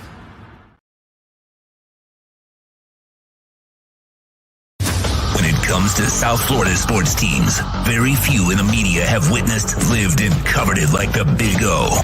Let's start the program dedicated to your favorite South Florida teams with a passion that's unmatched. The Big O Radio Show is on. Here's the Big O. All right. Welcome back to hour number 2 of the program. Hope you all are doing well. We are out at the youth fair. We're in the expo center, and as you can't see behind us because the youth fair sign is in front, but we are right by the helicopter. So if you see the helicopter and a plane, we are right by it here. So check it out and enjoy. Come on by. We're what? We're right by Peru. Exactly. Yes. Yes, they're having their issues there too right now in Peru. What else do we have going on? Trent Sherfield signs a 1-year deal with the Bills. Got that going on. I mean, they weren't going to necessarily bring everybody back. Plus, Azukama has got to become a bigger part of the offense. So I would imagine that that's why they didn't bring back Sherfield. Overall. Let me see some super chats. Let's see. I got the True Fin fan. Frankie Fresco. Yep, we talked about the wrestling. Thank you, Frankie. Edward Thurston House says, all this talk about Cuba, I need to watch Scarface. There we go. Thank you, brother. Knight says, Sherfield playing with fire, making stupid comments. I have not seen any of the comments yet. You'd have to show it to me. Frankie says, Big O, is it true that Sherfield said? I don't know if he said about that. I'm not even going to repeat it, Frankie. I appreciate the super chat because then it's silly because somebody told you. And, if you're asking me if it's true or not, I don't know, bro. I have no idea. I'd have to see it. It doesn't sound like something that he would say. Doesn't sound like he would leave and take a shot at somebody else on his way out when it really has nothing to do with the quarterback anyway. So But I don't see any quotes here whatsoever. So don't know what it is. Maybe Sean can find the exact quote. Signing here was a no-brainer, is what he said. That's it. All I see is that it was a no-brainer. Nothing else. I don't see any other comments from it. Again, I don't think, prove myself to be the receiver I can be. Nothing, no shots at Tua. But again, people will say stupid shit, and then, others will then follow suit. So I don't know. I haven't seen anything like that at all. Big O, been 2 years since you told us about your sleep problem. How you doing? I still have a sleep problem. I am, I do some things sometimes at night to help me sleep a little bit. And sometimes I have some luck that I'll get a couple of extra hours in a row that I don't have to get up or wake up. But I'm still, it's still a problem. It'll probably be a problem for me for the rest of my life, unfortunately. Let's see. Sherfield's being taken out of context. He said his first choice was to come back to Miami when they were going in a different direction. He chose the Bills from other teams because of the QB. Okay. So Matt Perino, who is a Bills beat reporter. Okay, we got something incredible. He says Trent Sherfield on his decision to come to Buffalo and play for the Bills with multiple teams in the mix for his services. If you want to be an elite receiver, come play with an elite quarterback. Okay, that's all. That's so far all I've seen. Okay. That's not really a shot. That's just being positive about where he signs. And so here he wasn't going to be signed. So you got to go somewhere where you're going to have a good quarterback. If you don't have a good quarterback, it could be a problem. The one play in preseason from Easy makes me think he's going to be a top receiver. And now that he's been developing on top of his skill, has me hyped. Well, whatever he did in the preseason was fantastic, but he's now got to do it in the regular season. He's got to figure things out mentally. So, what else do we have? Christian Wilkins is not worth the top DT money. Okay. Pat in Nashville. Yeah, Big O emailed me at 1 a.m. Yes, I do, by the way. I do want him, Pat. I will reach out to you. Okay. Nelson, let's see. He broke the record for tackles. Yeah, I know. Trent Sherfield. Good thing we have Ramsey, too. At least he didn't go to the cruddy Jets. Well, they don't have a quarterback at the moment. So he probably went to where they have a quarterback. I mean, if you're a receiver and you want to go, prove yourself and you want to go make some money, you better go somewhere where they actually throw the ball and they've got somebody that can throw the ball. And I think that's kind of what he was talking about, because if he probably had a chance to go to some other teams that wasn't Miami, because Miami was moving on. He was probably had a chance to go to other teams that didn't have a great quarterback. And so you've got to go somewhere where they're going to be able to throw the ball and you can at least accumulate the stats you need in order to become the receiver you want to prove to people you are, because up until this point, he's just been a complimentary receiver. I don't know if maybe he thinks he's got the ability to prove himself to be a 1 or 2 or something like that, and that's what he wants, an opportunity to prove that. Again, context. We need it all, and we don't have it. Let's see. Does Sherfield and Barrios kind of cancel each other out? No, actually. I think Sherfield's a better receiver than Barrios, Frankie. But Barrios is the better returner. And I think Barrios is here to be a returner. Ezukama will take over Sherfield's spot. I think that's kind of the way it's going to go. I think. We'll see. Oh, as of right now, where are you leaning for Finns at the 51st pick? Tight end. Tucker Kraft. That's where I'm leaning. Tight end. But again, none of that makes any sense until we get to draft day. And then draft day, I get to see who's coming off the board, and then I'll have a better feel for what's going to be there at 51. You know what I'm saying? We're still kind of guessing, but if you want me to guess, Tucker Kraft is the guy that I'm going to go get my dynamic tight end. That's what I need on this offense. I need a dynamic tight end. Yes, dynamic executive producer Sean Stanley. Xavier Howard. Yeah, what about him? Some news. We got On news. his case. Oh, please tell me it's good. The anonymous accuser who sued my client for transmitting genital herpes has permanently dropped what we proved was a fabricated lawsuit. Xavier Howard never had genital herpes in the first place. The entire basis of her lawsuit was a literal impossibility. His accuser nevertheless lobbed out defamatory, absurd, and knowingly false claims as one of several unsuccessful attempts to extort money from him. Okay, so wait a minute. Are you telling me she doesn't have genital herpes, or are you telling me that X got lucky that he had sex with her and did not catch genital herpes from her? It's saying Xavier Howard never had genital herpes. Okay, so that's what I'm saying. What I'd like to know is, does she really have genital herpes? Well, maybe Xavier might want to go get tested. Any of you guys want to find out if she has really genital herpes? Do you want to find out? Because I don't personally. I have no interest in any of that.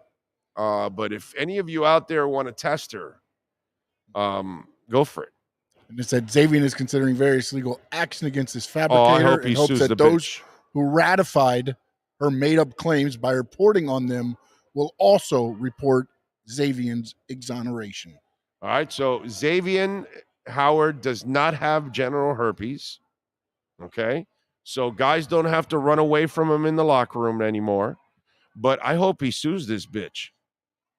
Like, I hope he sues her for every penny she has.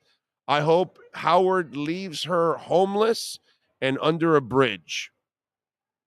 Every one of these people on earth that go and accuse famous people because they're trying to money grab, we need those people to pay serious prices. If they can't go to jail and you have the power like X has right now, if I'm X, I am suing this bitch for everything and anything that she owns.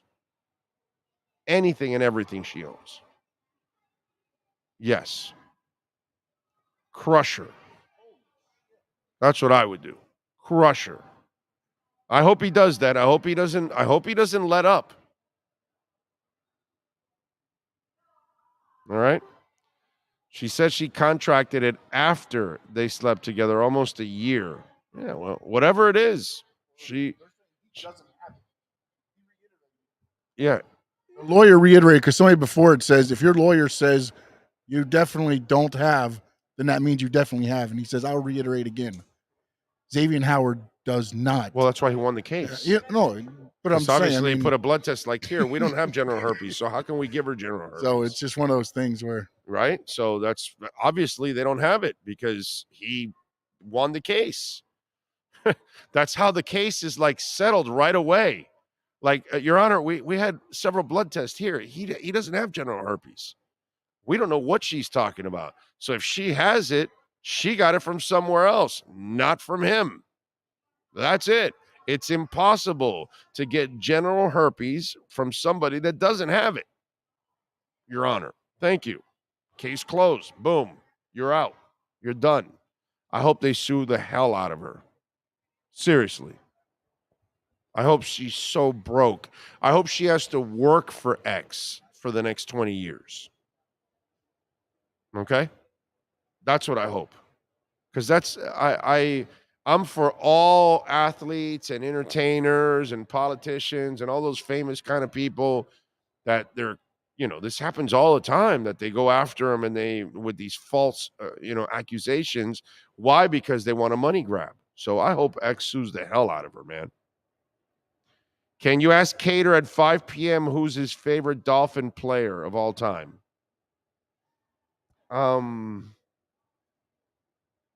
You make it sound like he's this lifelong Dolphins fan. I don't know that for a fact. Yeah, I don't think so either.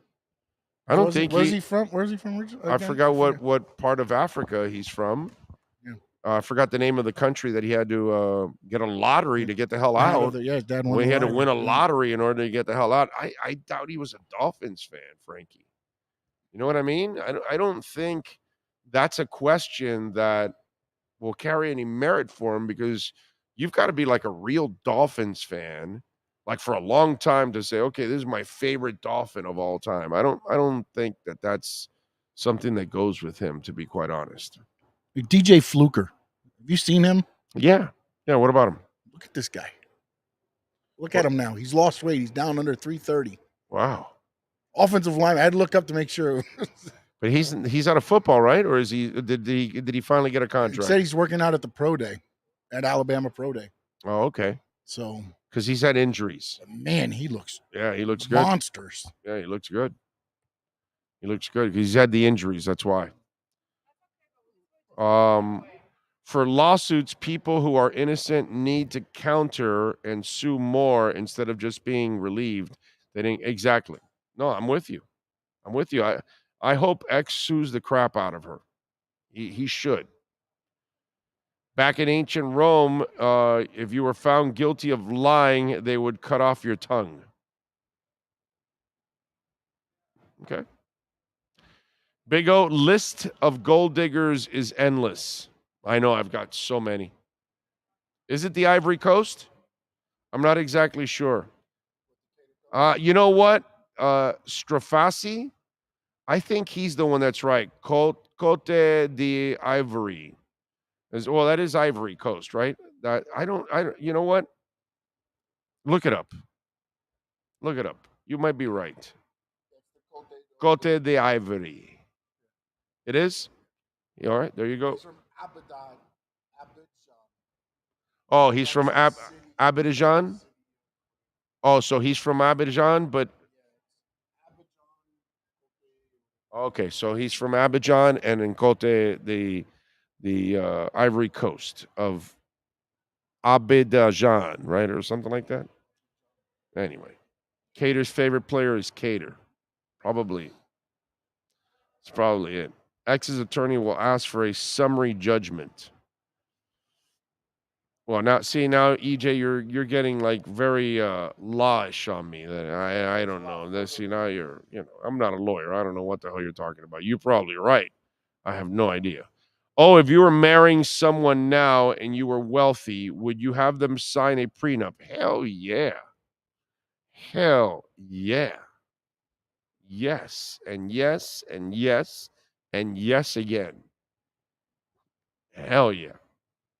No doubt. Big O, I'm so glad Xavier Howard got his name cleared, but him being falsely accused and slander damage X more than anything else. Yeah, that's what I'm saying. Obviously, X has had his own issues that he's brought upon himself. But in this case, I hope he sues the crap out of him, bro. Definitely. I also hope Irving wins his lawsuit as well. You can't even tap someone on the shoulder nowadays. Well, that video is a joke. I saw that video. It doesn't seem like he did anything wrong in that video. So that to me, that one I didn't understand whatsoever. Just like if you live in Dade and Broward County and you need some work on your home or your business, I don't understand if you don't call EJD Construction and call Eric. Great people, man. 305-433-4843, EJD Construction. Go to the Instagram page and check it out at EJD Construction. You can see a lot of the work that they've done throughout South Florida, throughout Dade and Broward County. For a lot of our listeners out there, folks, 305-433-4843. They're fully insured, liability and workers' comp. They use shell construction in-house. That's how they keep the costs down. Man, let me tell you something. This is not a handyman. We're talking about major projects. We're talking about custom home construction, major home remodeling. One of our listeners needed their home remediated after a fire. They did that. Another one of our listeners needed to, actually, a couple of our listeners have had to update their roofs because now if your roof is over 20 years old, insurance companies, well, there's another requirement you need to keep your roof up to date. EJD Construction can do that. Another one of our listeners wanted an observation deck. He built that. I mean, it just goes on and on and on. All kinds of construction. You need to modernize your kitchen. You want to gut it all out and put in a new kitchen. They can do that for you. You need to add an addition to your home. Maybe you want to build an efficiency. Maybe you want to build another apartment in your home because you want to use it as an Airbnb or you want to rent it out or something like that. They can build those things for you also. EJDconstruction.com. In fact, one of our listeners in Miami, I believe, is actually building an efficiency in their home that they're going to rent out, because that's another thing that people are doing with bigger properties. They're adding more so they can actually rent it out and produce more money off of their property. Why not have somebody else pay for your mortgage? So it's pretty smart, some of you out there that do that kind of stuff. Call EJD Construction, 305-433-4843. A summary judgment is when there are no facts in the dispute and a decision by the judge is requested. A jury is there to decide on the matters of fact. Okay. All right. Thank you, sir. Did not know that. Scott Paulus says, Brandon Shell, Melvin Ingram are players I think Miami should re-sign, or are we satisfied as is with the free agents signed and no more? Scott, I doubt they're done, okay? But it's just one of those where you guys got to be patient. It just started. So let's wait till the process is actually over. So once we're done with the draft, then we'll know all the things that they've added, pretty much. But there's still some time left. What are you going to say? Malik Reed was signed a while ago, right? The linebacker? Yeah, he was agreed to a contract. Yes, before, right? on Friday, I believe. Okay, no, because they just sent out 6 minutes ago. So I wanted to make sure that. Well, they physically thing. probably had him there and signed, but I was just like, wait a minute. And today they did the Tua thing, or officially picked up the fifth-year option and all that when they were already going to do it. Malik Reed signed on Friday. They also signed punter Jack Bailey. They re-signed River Craycraft, and they signed cornerback Nick Needham also. And then there's a report, I believe Barry Jackson had it, that they were interested in offensive tackle George Fant.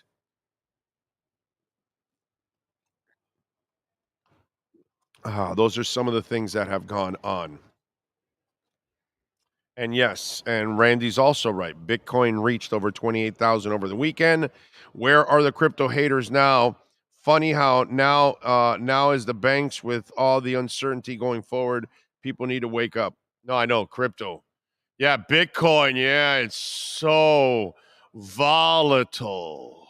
My God. Yeah, no, of course. And our banking system isn't volatile at all. It's just so stupid. It's just the problem. You know what happens, Randy? And you get it, obviously. But the problem is that a lot of people don't do their homework, and then they repeat stupid shit. Let me give you a great example. So Bitcoin explodes from 8,000 in, I believe it was like March of 2020 to May of 2021. It went all the way up to 67,000. So then you've got the people that don't know nothing about investing. Okay, listen to me. Well, Bitcoin was at 67,000. Why is it so good? It's down now. Okay. All right, dumbass. Obviously, you don't invest. So you think something goes from 50 cents to $50 and then it stays there? Do you think it's normal to something jump from 50 cents to $50? You think it's normal for something to jump from 8,000 to 67,000? Just wondering. Anybody think that? Because if you do, you're really stupid and you have no idea what investing is like. So something might go from $5 to $8 or 10.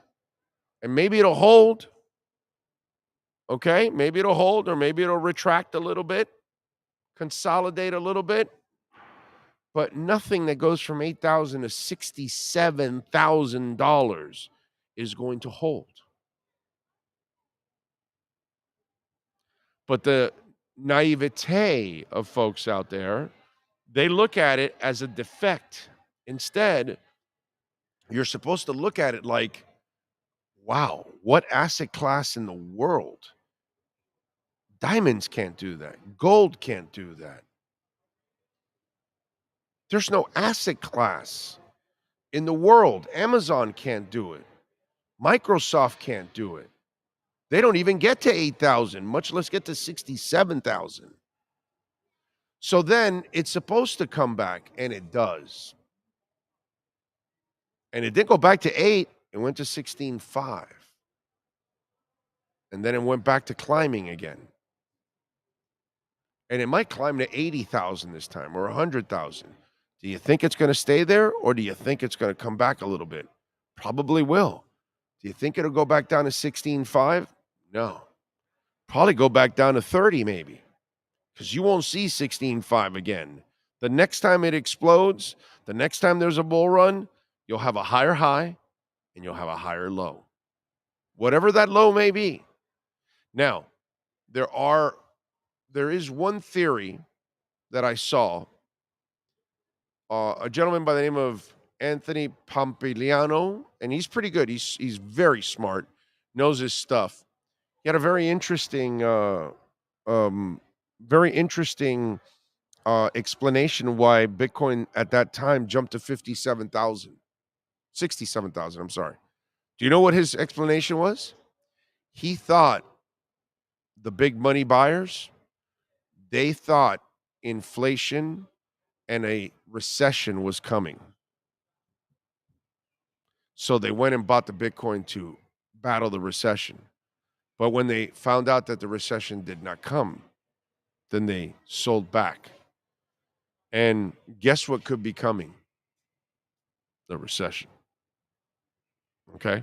Because banks now are going to have to stop raising rates. Even if they raise one more time, they're going to have to do a quick pivot on the next one, and they're going to have to start coming down, and they're going to start printing money again, which, of course, will devalue the dollar even more and will create inflation and recession and all kinds of crap, which could also trigger Bitcoin to rise again to higher highs than 67,000. So, we've got some stuff here. Wait a minute, we're being surprised. So, we're going to use Sean as the guinea pig, okay? All right, so first of all, somebody's got to take the mic and explain what we're doing here, because we're going to have Sean. Okay. What's the gentleman's name? Huh? Sebastian. All right, so Sebastian, how you doing, my brother? You doing good? Sensational. Happy to be here. Damn right, bro. Come on, we're at the youth fair. It's a beautiful thing. That's right. It's a world of fun. All right, so you guys have brought us some new things. Take some pictures of this stuff here. Are you getting the camera out now? Okay, we're going to get a camera out now so you guys can see it on YouTube and see what's going on. So what do we got? What are these two things that you brought here to try? So this first one is part of Miller & Company Concessions. It's their pickle lemonade. Oh, yeah, he's been dying to try the pickle lemonade. Yeah, we've gotten mixed reviews. You know, some people love him, some people hate it. I could never drink it. So it's freshly squeezed lemonade with the dill pickle juice. Right. It's the perfect ratio. You get your electrolytes in. You're refreshed. You're ready to go out and have a world of fun. Okay. You had me at lemonade. You lost me at the pickle juice. But this guy actually likes pickle juice. So, you know, he's twisted in that way. So something tells me he's going to end up liking this thing. I mean, I've heard some people really like it and they come back for a second cup. Okay. So. And that could be Sean when we're done here with the show. He might go back and get the pickle lemonade now, folks. All right. So this is what we're going to try now, the pickle lemonade. You might. I think you should. Yeah. I think you should try it first before you take the big swig. Okay. There you go. All right, so he is trying the pickle lemonade now. Dude, he's taking a huge swig. He's loving it. Hey, Mikey. He likes it. Hey, Mikey. It's a hit. It's a hit? 2 thumbs up. 2 thumbs up, huh? What's weird with it is, Describe, please. as you're drinking it down, you taste the lemonade. Once you stop, then you taste the pickles. The pickle hits once you stop. Really? Yeah, but since I love pickles, it doesn't. I mean, yeah, this is great. Okay. All right. So the pickle lemonade, we're getting a 2 thumbs up from Sean. Okay. So what's this next concoction you guys have brought over that's got a 9 3/4? This one's from CLK Enterprises concession. It's our Wizards deep fried milkshake. Yeah. So this one's basically deep fried butterscotch ice cream. Deep fried butterscotch ice cream covered in caramel sauce, topped with a flavored whipped cream topping. I'm on the air for a couple of hours. You guys get my stomach going in the wrong direction. You know what I'm saying? You know what I'm saying? So I got to be very careful. I've been doing this for 30 years. I have to be very careful at what I do on the air because it's happened to me before. Oh, it's good for the heart? There we go. So say it again. Describe again. This is the fried Wizards deep fried milkshake. So it's butterscotch ice cream covered in caramel sauce and topped with flavored whipped cream. No, flavored whipped cream. Deep fried, yeah. Yeah. So it's a deep fried milkshake. Everything that comes in a milkshake, just deep dude, fried. and he is taking like a huge bite. Oh God. I personally rate this one a 3 thumbs up. Really? But that's just me, you know. Okay. Thumbs, toes, everything. Oh, he loves it. Sean loves it. There you go. No. No. Not gonna do it. Not gonna do it. Wow. Oh, he loves it. Oh, you guys made him happy. Nice job by you guys. Oh yeah. Way to go. Because it's what did you say again? What's inside again? It's our butterscotch ice cream, deep fried and covered with butterscotch caramel sauce and topped with whipped cream. Right. See, I'm not a butterscotch guy either. Super picky. So yeah. Yeah, no. Well, hey, listen, I'm a fat guy. I love fried food too, but not that one right there. But that, yeah. There you go. So, folks, now you've got 2 dishes that you got to try here when you come to the youth fair, and we are going to be giving away 2 family 4-packs today on the show. We got to decide how we're going to give it away. All right. So, what else you guys got for us that we should try, just in case? Tell folks. So we have a whole range of I think we have over 15 new foods. Every year we kind of add to that list. And we have from crazy new Mexican street corn pizza to Miami Cuban funnel cake sandwich. It's like there's just variety here. Anything you could imagine, I'm pretty sure we got something for you. Okay. I can't wait. I'm going to have my funnel cake when I finish the show. Oh, yeah. No, you got to try Notice how when I'm going to have it when I finish the show. A smart guy. Right. You know what I mean? Yeah. But I definitely recommend Cuban funnel cake sandwich because that one is just like a Cuban sandwich, but just with, instead of the buns, it's funnel cake topped with a guava. Oof. Delicious. Okay. That's another one I got to take home. Oh, yeah. Sebastian, thank you, my brother. Appreciate you. And all right, so you guys, any other things you got, bring them over because Sean will try them. I may try some of them, like the Cuban sandwich one. That was delicious. That one I will try eventually. Put some stuff together and come and surprise you guys in a bit. All right, you got it. Appreciate you. Thank you, Sebastian. Appreciate you. We're out here at the Youth Fair. We'll be out here again next Wednesday, 4 to 7 p.m., and the following Wednesday, 4 to 7 p.m. out here having some fun at the Youth Fair, watching Sean try some of this food. Damn, dude. Always avoiding cagaleras. That's it. That's, yeah, bro. It's, you got to avoid the cagalera. It's just some of that, like that thing there, that would give me the cagalera. Yeah. You got to, you got to be strategic when you do these things. You know what I'm saying?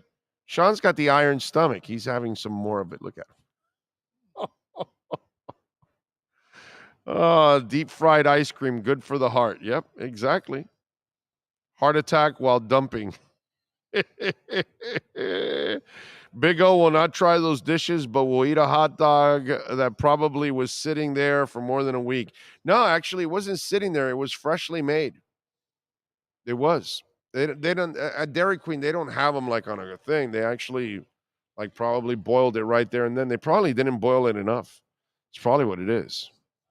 You know, it's good, huh? The pickled lemonade is good. There you go. And you got a cup and everything. Yeah, you got a Youth Fair cup Youth too. Fair cup too. Yeah, Actually, two, because you got that mug. It's a nice great little stuff, mug yeah. too.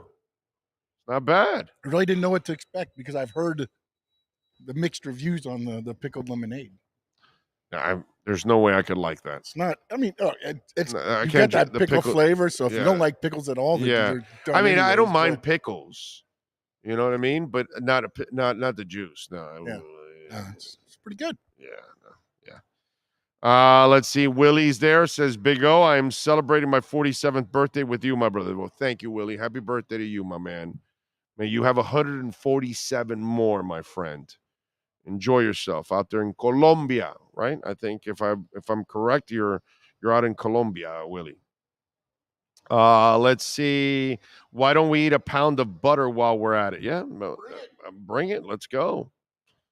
That Cuban sandwich is going to kill you. Yeah, but, that one's worth dying. Sounds like it's worth dying. Let's see. Medellin says, yes, indeed, the iron belly, but we got to be strategic indeed. You got to be, bro. You got to be. Sean, take it easy. We still want to see the wrestling show tomorrow. He's ready to go. Alarmo's not worried. He looks worried, but he's calm and cool and collective. They had to kill the raccoon and squirrel first before boiling that hot dog. Probably. God, that thing was, my God, that was an experience of a lifetime. Man, I now know what a fire hydrant feels like when you open it up. Sean is in the bathroom yes, actually the bathroom is about 25 feet away from us. So, but he's not going to need it. He's fine. He's got that ironclad stomach. I don't. I don't have that ironclad stomach. I eat that kind of stuff, and that's going to be playing with me that, you can drink there you go. They think of it all there. Big O, what would you ride, that plane or helicopter? I don't know if you can ride those planes or helicopters, bro. I don't know if they're still good to fly. I mean, a Cessna I'll fly. I used to fly those Cessnas. I got a pilot's license and everything. I never used it, and I went and studied for it. I passed the test, and then I never used it. So terrible, man. I went through it all. It's when you're young and you're in the high school times and just getting out of high school. I know it happens to a lot of us, and it happened to me. It was like a real struggle to find your way and figure out what you want to do in life. You know what I mean? That's a challenge for all of us. It's so easy. Those of you that were able to study in school for something and it's what you wanted to do and you ended up doing it, God bless you, man. God bless you, because so many of us struggle that you're trying to figure out and find your way in life. You know what I mean? And that was one of the things that my dad goes, well, why don't you try to be a pilot? And I said, well, why not? I'll try that. What the hell? And going through the process, I realized, I don't want to really spend my time in the plane in the planes all the time and flying around. That's not really what I want to do. And so after I think I got like a 94 on the test and everything. Like I got a really good score in the test. I remember, I was like a Top Gun. Yeah, I was a Top Gun of Cessnas, 152s and 172s. If I remember correctly, the 152 is the 2-seater, the 172 is the 4-seater, if I remember correctly. But anyway, so yeah, I went through that and I never even used it. Just one of those things. It's so tough in life when you're young, and it's something that I think young people when you're in that moment, you almost feel like nobody else is going through that, right? And you almost feel like maybe your parents can't really relate to you because you think your parents like found their calling like right away, and that doesn't happen to a lot of us. It takes a while to kind of figure out what you want to do. It's always a challenge. Yes, sir. We can get us a Cessna 172 for the show. Really? Yeah, they got one here for sale. Red and white. For how much? 145 grand. That all? It's a drop in the well. That's just to get it. Then we got to store it, and then that's all right. Between Brett, EJ Barro, and Ray Sosa, they can make a quick donation in 140,000. We can have remotes everywhere. We can just fly into town and set up, and that's it. I love it. Brett says that pink lemonade might just grow hair on Sean's dome. Oh, I shave it off every day. He says he's shaving it off every day now. Did you happen to get your license in the 80s? Yes, I did. I got it. It was 83? Might have been 84? 84. I think it was like 84 when I got my license. Or 85. No, it was like 85. Yeah, it was like 85. Because I think I was 18 years old. So at 85, I was either 18 or 19. No, 18. No, 19 actually, right around there. So yeah, it was like 85, I think it was. Yeah, but I never used it. I graduated, I got my license, never got in a plane again. How crazy is that? You go through the test and all that, and let me tell you something, the final test is some scary shit. Okay? Because have I told this story on the air? Have you heard it? So I'm finishing up, right? I got my written course and all that. I did it, and so the last test is you having to fly and land the plane 3 times by yourself, right? And so my instructor, she gets out of the plane. It was a woman actually that was my instructor. It was hard to concentrate in that plane all the time, I got to admit. When you got a pair of 44Ds staring at you all the time, it's hard. I got to tell you, when you're a horny 18-year-old. Anyway, so she gets off the plane right in the middle of the runway there in Opa-locka Airport.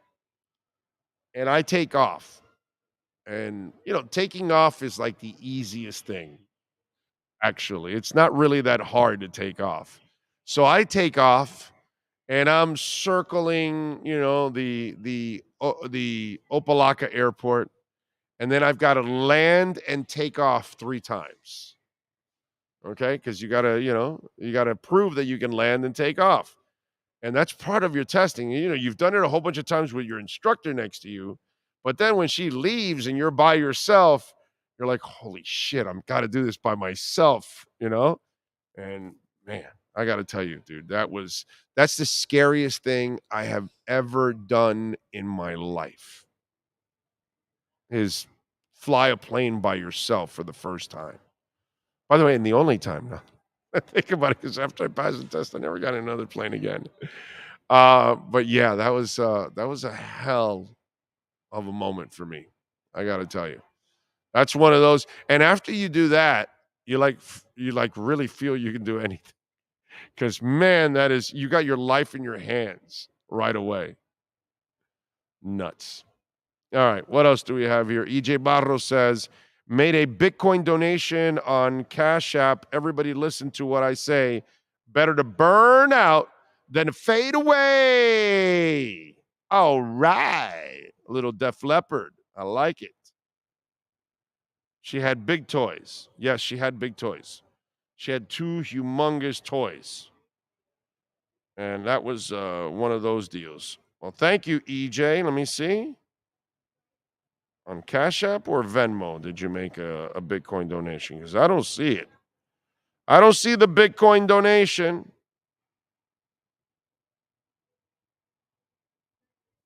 By the way, Bitcoin is, where are we at right now? Just under 28,000 right now.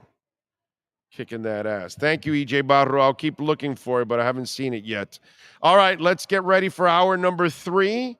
Ira Winderman joins us to talk a little Heat basketball for hour number 3 on the Big O Radio Show. Oh, I think I know what this is. Houston, we have a package. Hello?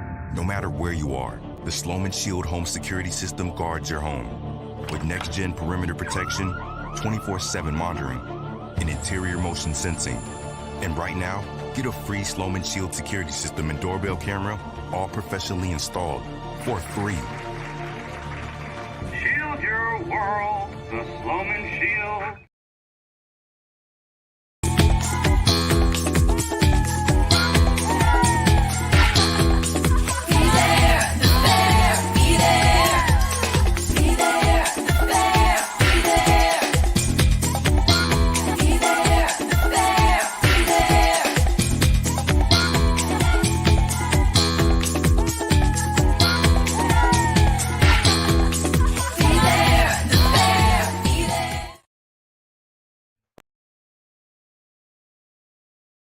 When you move, you need a reliable company led by passionate folks, eager to assist its customers during a transitional process that needs to be smooth. Call Essential Moving Experts at 844-368-5750 for all your local and long-distance moving needs. You can rely on Essential Moving Experts. Mention the Big O Show and get $150 off. Family owned and operated, they offer free 30-day storage, full-service moving, fully licensed, bonded, and insured. Moving was never so easy. EssentialMovingExperts.com. Welcome to Red Light Therapy, a revolutionary technology perfected by NASA to aid in muscle strengthening and recovery. Red and infrared light has the capacity to penetrate deep into the cell's mitochondria, potentially leading to increased energy, faster recovery, and the optimal performance your body demands. Train, fight, recover. There's no need to drive around South Florida wasting valuable time looking for a new or certified pre-owned Acura. Go to the #1 volume sales dealership in the Southeast United States. Craig Zinn's Acura of Pembroke Pines. Purchase with pace and space in a dealership tailored to your needs. From home buying to providing that personal touch. Contact the 2020 Satisfaction Award winner Craig Zinn's Acura of Pembroke Pines. 888-776-5123. That's 888-776-5123. Or visit them at 15601 Pines Boulevard in Pembroke Pines. The viewpoint, statements, or beliefs expressed on the following program by the host, guests, or callers are not necessarily the opinions of FantasyXS.com, Media Group Inc. ownership, management, sponsors, or website. Heat fans, time for the best insight of your favorite team with insider Ira Winderman, exclusively on the Big O Radio Show. It's the Acura of Pembroke Pines, Miami Heat and NBA report. Here's Ira Winderman. All right, there he is. How you doing, Ira? How you feeling? Back from Detroit. Nice quick flight this morning. Early game last night. And still really trying to figure if the Heat actually won that game last night, considering what they had to do to beat the worst team in the NBA. Yeah, they I got nervous when they had the lead. Hell, they had even a double-digit lead and everything. That was kind of disturbing, and they were able to just do enough to, pull away at the end and get the victory. It's Ira, I said this last week. I said, because, we were kind of giving up on the Heat and giving up on the Panthers all year, the way they've played. And I said it last week. I think the Panthers now are finally healthy, and they actually look like a different team. The Heat, they look like the same team we've been seeing all year long. I think they are who we think they are. The Panthers may not be the team we thought they were this year, throughout the year with the coach. I'm seeing better play out of that team now that they're healthy, Duclair and everybody's back, and Bob's actually playing well. With the Heat, it's the same old, man. You don't.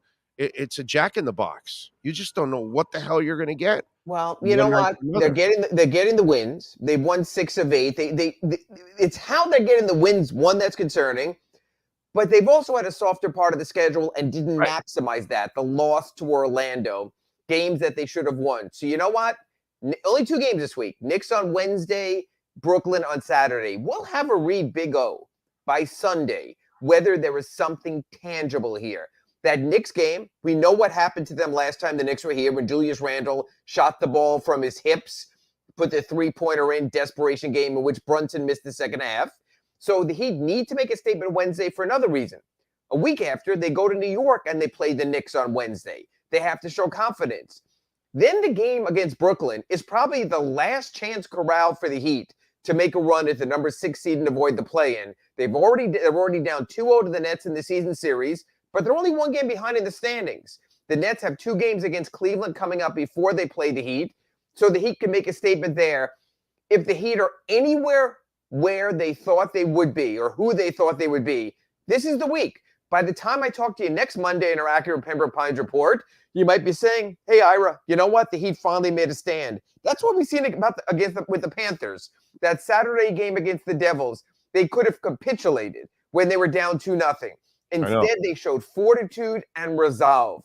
You know what, Big O? It's now time for the Miami Heat to show fortitude and resolve. Yeah, the only thing is, do they have what it takes to show the fortitude and resolve? Whereas the Panthers have it. They have the players that you need. I'm not sure if the Heat have what they need, unfortunately, because we've watched it throughout the year. This is not the kind of team that fits today's NBA. There's just too many 2-point shooters on this team. I know they scored 130-something points the other night and all that, and they've been scoring a little better as of the last couple games, but it's what they've been. They're like a streaky team. They're inconsistent. I'm not exactly sure they have the pieces to be that we're asking them to. Well, I mean, you look at the Panthers and you say, okay, they have Barkov and they have Kachuk. And the Heat, okay, they have Jimmy Butler and they have Bam Adebayo. It's the wild cards after that, and I'll give you the example. Bobrovsky, at several points this season, Big O, was not very good. His save percentage was not very good. Now he's come around a little bit. There is no Verhaeghe on the Miami Heat. But I'm saying, but there is. My analogy I'm making with Bob is this. He was erratic. Tyler Hero, erratic player. Hell, erratic in the game itself on Sunday. Yeah, but that's too different. That's true. I would compare Verhaeghe with Tyler, and it's not even close. Well, I would respectfully disagree based on what Tyler has done in fourth quarters. Because you know what? When games are on the line, he has the NBA's best plus-minus in clutch minutes this season. The problem is the game is 4 quarters. You need something earlier so you don't get to those clutch minutes, which I understand. I believe the Heat have the requisite talent. It's just not been playing to that level. And probably our wild card is, and you saw it yesterday, Big O, in the fourth quarter. Kyle Lowry played all 12 fourth quarter minutes, really orchestrated at the end. Now he's turning 37 on Saturday. He's old in NBA years and any years. Yeah. But if he can give him some of that after taking that month off in February, there's still hope. Again, you and I can say what the Heat are or aren't. Let's let it play out. Play out against the Knicks. Play out against the Nets. We'll have our answer before the Heat head to Toronto next week. How are they health-wise? Everyone is there. Kevin Love, I mean, literally looked like he was a pro wrestler. You know how it is, Big O. That was a hell of a shot, dude. When you're sweating and you start bleeding, it's like those wrestlers, who cut themselves when they're sweating. It was all over the place there. He went in the locker room. He was fine. He was able to come out for the second half. If they needed him, he would have played. Texted his wife back home here that he was okay. He's a tough kid. He's a tough guy. He took the moment, but he was able to come back, so he's good to go. Cody Zeller had his nose surgery. I think he's good to go. And what you're seeing right now, Big O, and you and I have spoken about this on our Acura Pembroke Pines reports, who is trusted and who's not trusted. And I mentioned this in my blog today, my Winderman's View. Omar Yurtseven, not trusted. Played like 3 minutes at the beginning. That was it. They are playing Haywood Highsmith ahead of him. Asked and answered there. Victor Oladipo, not trusted. Has sat out 2 of the last 3 games. When Kyle Lowry wasn't available, that's when he played. Yeah, you can't ride the Big O coaster anymore. You have to be consistent to the finish line. So we're starting to see Duncan Robinson fell out of the rotation, nowhere to be seen, even when they're struggling. If nothing else, by the end of the season, we see who Coach Spo trusts. He trusts Caleb Martin. He trusts Tyler Hero in fourth quarters. He embraces Kyle Lowry's return in those minutes. Gabe Vincent, again, a little shaky. Max Strus, nothing in the fourth quarter. Barely made a difference in the late and fourth quarters in recent games. If nothing else, at least at the end of the season, we know who's in and we know who's out. Yeah, no, you're right about that. And with Lowry, I actually hit a big 3 too. 4-point play. Made a 4-point play in the fourth quarter there. He could step in and make big shots. He actually defended very well. But again, it was against the Detroit Pistons B No, I know team. it's a terrible team. It's a terrible team. Not only was it the Pistons with their bad record, but their best players weren't playing. Cade Cunningham, Bogdanovich. Right. So it was basically the Pistons G League team that the Heat struggled. We have to have perspective. That's why, you know what? The Heat could lose these next 4 games. New York on Wednesday, Brooklyn on Saturday. You keep pushing. We'll see and we'll see and we'll see, and it's like we already saw, bro. And Spo does also. What did Eric Spoelstra do when he walked in that media room at Little Caesars Arena yesterday? He told us, forget about everything to this point. We still have time. Big O. But that's Spo yes. talk, man. Look, God bless him. Look, he is the real gem right now in that organization, in my eyes. Okay, the front office for me and the ownership are, they got to straighten their stuff out and figure it out. I felt horrible for him because I believe it was this press conference, not the Bulls one, where he said to you guys, I told my guys, this is going to be hard, and I've embraced how hard this is going to be, or the challenge of all of this, and to me, that's my problem with what's gone on with Spo. The poor guy, you're giving him a whole bunch of incomplete things, and he's got to try to make, a beautiful meal out of this every single time. And he does the best he possibly can all the damn time. And I just wish that this organization went back to acquiring stars and not trying to unearth the hidden gem from somewhere that nobody thought they had a star in Kyle Lowry. But they got an overage star. Yeah, that was never a star. But they gave him Jimmy Butler, and they gave Spo the big 3. No, Butler's fine, but you had to go get that other star, and that was never Lowry. I don't know why they would think it was a star, because I'm an idiot compared to Pat Riley and Chet and all those other people that know way more basketball than I ever will. And I knew Lowry was not a star at this point. Why would you bring him here? I don't get that part. I need to get back to acquiring, the Posies and the Ray Allens and the Battiers, get back to acquiring these kind of. And they had that kind of run. And Big O, I think you'd even agree the Dragic acquisition was a gutsy, gritty player who helped push that team deep in the playoffs. Yeah. So they had the run with Goran. They had the run with Jimmy. The Kyle thing set them a little bit sideways, and now Eric Spoelstra is absolutely having to mix and match. So look, he told us midseason in January, our time's still coming. He told us at the All-Star break, our time's still coming. He told us at the March 1 buyout deadline, our time's still coming. Big O. And I know he's saying that they're playing better too, and all that other stuff. Yes. And I know he pulled this shit a couple of years ago on us, where he said, no, on the 31-10, no, they're playing better, you'll see. And then all of a sudden, they started to play better and all that. And I get that he has this foresight about him that we don't see sometimes what he sees. But I don't know.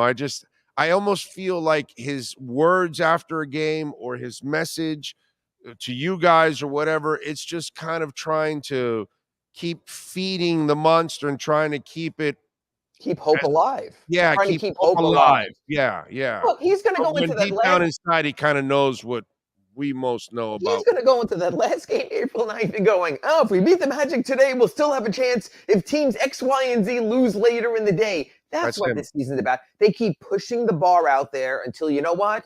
All of a sudden, the bar's rolling in the street, the season's over, and you're going, yeah, we never quite got there. Right. That's kind of what I fear that's going to end up happening.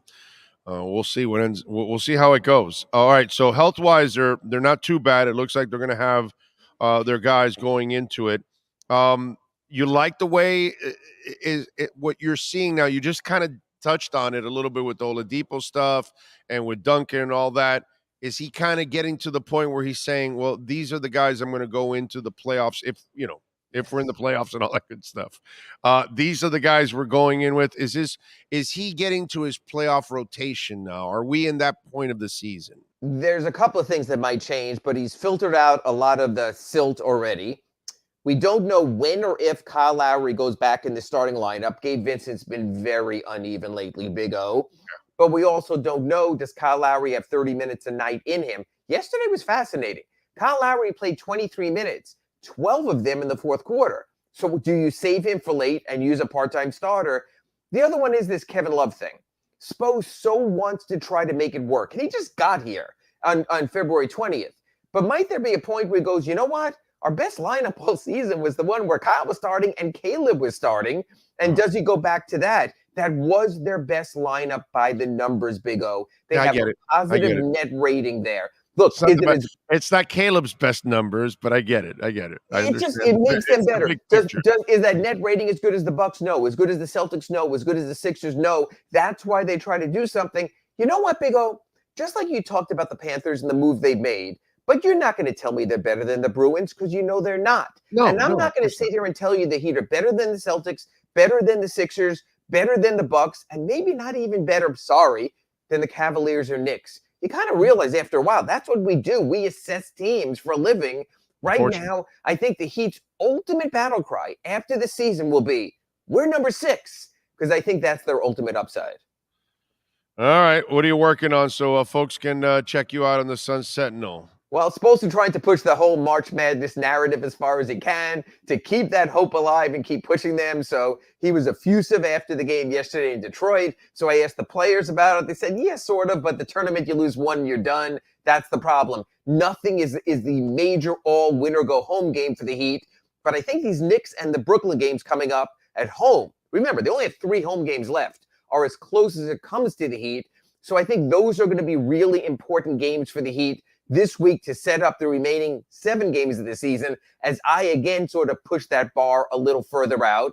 So you have that going on. We're also talking about what Kyle Lowry's done, but mostly I wrote a story about Tyler Hero in the fourth quarter, and I love what Spo said. He said, now whenever I write notes to Tyler, I'm going to tell him it's the fourth quarter because he's such a different player. In the first 3 quarters, he takes those oh my God shots. In the fourth quarter, I mean, you got to give him credit. He is Dion Waiters 2.0 to an extent. He can be 3 of 12, but my God, he has as much confidence in that 13th shot as anyone. It's what Spoelstra calls irrational confidence. Tyler got himself some of that.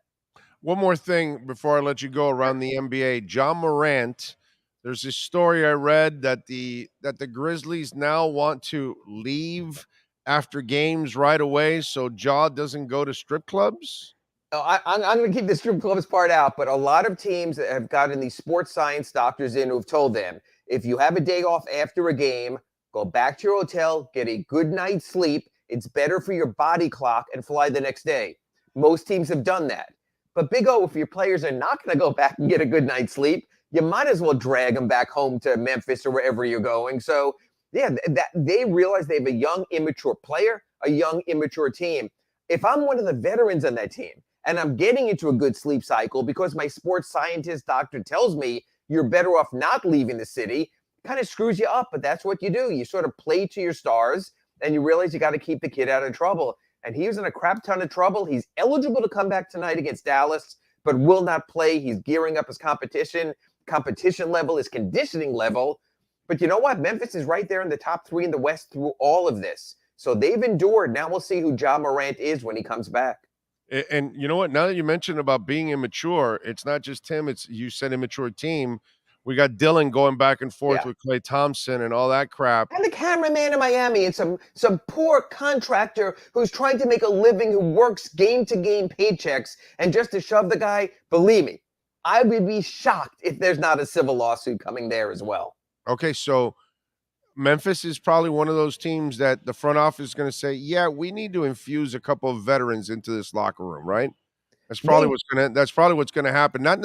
Not guys that necessarily have to take over in games or anything, but add a Udonis Haslem type to kind of police the Well, locker room. they have one. They have Steven Adams, but he's been injured for a couple of months now. He's a really good teammate. But a lot of times, he's busy in commercials, holding people up, and hey, with that kind of man strength, I wouldn't get in his way, so he might not be the worst guy there. But Memphis has done that over the years also. But you know what? Hard market to get NBA veterans into. They also want to live the life. The last guy who played in that market and endured probably was Nick Collison in Oklahoma City. You don't get a lot of grizzled NBA vets like Andre Iguodala, who refused to play in Memphis, if you remember, before he was traded for the Heat.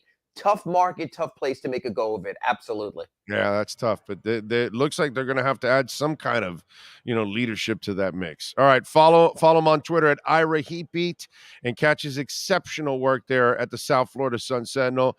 Ira, as always, thank you, my friend. We'll see you on Wednesday for the RedRecover.com Inside the Paint Show. We'll have our hour-long Knicks pregame preview show. Looking forward to that with Kurt Heelan. Thanks, Big O. Thank you, Ira. Appreciate you immensely. There you go. And don't forget, we got a lot loaded of cars, brand new, certified pre-owned vehicles.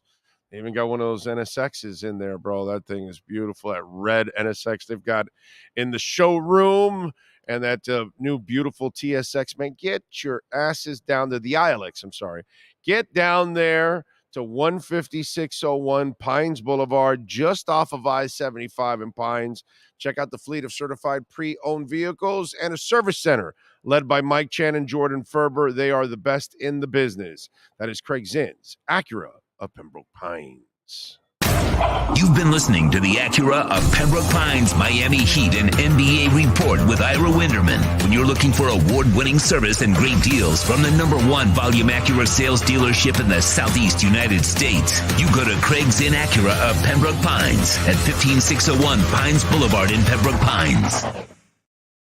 Right. What you got, Sean? All right, so remember earlier I talked about Matt Perino. He had tweeted out about Trent Sherfield and his decision to go to Buffalo. Yes. Apparently he heard all the rumblings going on because he tweeted that 2 hours ago, and then he replied right after, and he said, this wasn't a shot at Tua, FYI. He said he wanted to return to Miami, and It seemed like the Dolphins moved in a different direction and wanted other guys to step up. Right, of course. No, because I still see people in the chat saying Trent said yeah, well, because those are people. Josh Allen's elite QB is dead to me. So those are anti-Tua people. That's all. So don't worry about it. Don't listen to any of that crap. Trent wanted to come back here. It's not a Tua thing. It's just the front office had Erica Zukama got drafted for a reason, ladies and gentlemen. It was going to cost somebody their jobs, and it was Trent Sherfield. I don't even know if Craig Kraft even makes the team because you added Berrios. So Ezukama and Berrios will be taking over. Ezukama as a receiver and Berrios as your returner, because I don't think Berrios will do that much as a wide receiver unless there's some injuries. Then maybe they'll elevate him a little bit more. But outside of that, I don't expect him to be a big player in the receiver side, but I expect Berrios to be your main returner. And Ezukama got drafted for a reason. And I like Ezukama. I think all of us like Ezukama, what we saw in the preseason. But he's a youngin'. Got to learn. That's all. So relax. It's not – people freak out on all this kind of stuff. They take it so personal. Big O, think of those 44Ds as pontoons. Oh, can you land a commercial airplane with your training if the pilots are incapacitated? Probably not, dude. I think I told you that on the text. Probably not. I mean, dude, you're talking about, I'm 57. I did that when I was 18 years old. It's a long time ago. And to fly a Cessna to a jet, I would have no idea what to do if I sat there in one of those big-ass jets. So, no. Probably screw it up. I'll try, but it won't be pretty. They won because of a little in the fourth. Outside of that, the Heat should have lost that game and should have been swept by Detroit. I mean, it's just I don't see anything in the Heat right now, unfortunately. I hate it. It sucks because the Heat are just so awesome, but they've got to. I'm talking about the organization. I just hope they all look in the mirror and, get back to doing things the way they used to do it. Because right now, it's not. There's not the formula for real success. Daniel says, I feel like there's a chance that the Heat can give the Sixers or the Celtics a run for their money. I don't, Daniel. I'm sorry. I don't see that right now. I don't see that. Duncan stealing money. Yep. Spo is putting lipstick on a pig when he has to talk about the limitations of this team. Yep, he does. But Spo, he'll never give up, man. You got to love the guy. He's awesome. Heat are barely even above the Nets without KD and Kyrie. I know it's bad. It's really bad. He made the Bulls this year look like they were the 90s or early 2010 Bulls. We can't sign everyone. Greer has to make his moves. That's right, Rosendo. You are correct, sir. So Panthers got it done against the Devils on Saturday, 4-2. They are back in action tonight against Detroit. Bob had 33 saves on Saturday. Verhaeghe and Montour had 2 assists. And by the way, Verhaeghe way ahead of Tyler. Sorry. Ira, I wasn't going to get too much with Ira on that one, but, Verhaeghe was like one of the few guys in the playoffs that showed some balls. Like, he was awesome in the playoffs last year, and he's been awesome this year. Verhaeghe's a stud, dude. He has played awesome. Anyway, 7 o'clock tonight at Detroit, taking on the Red Wings. It's a great win. The Devils are a hell of a team, dude. Hell of a team. That was a really good win on Saturday. I'm telling you, I think we gave up on the Panthers a little too soon here. I think the Panthers may have something.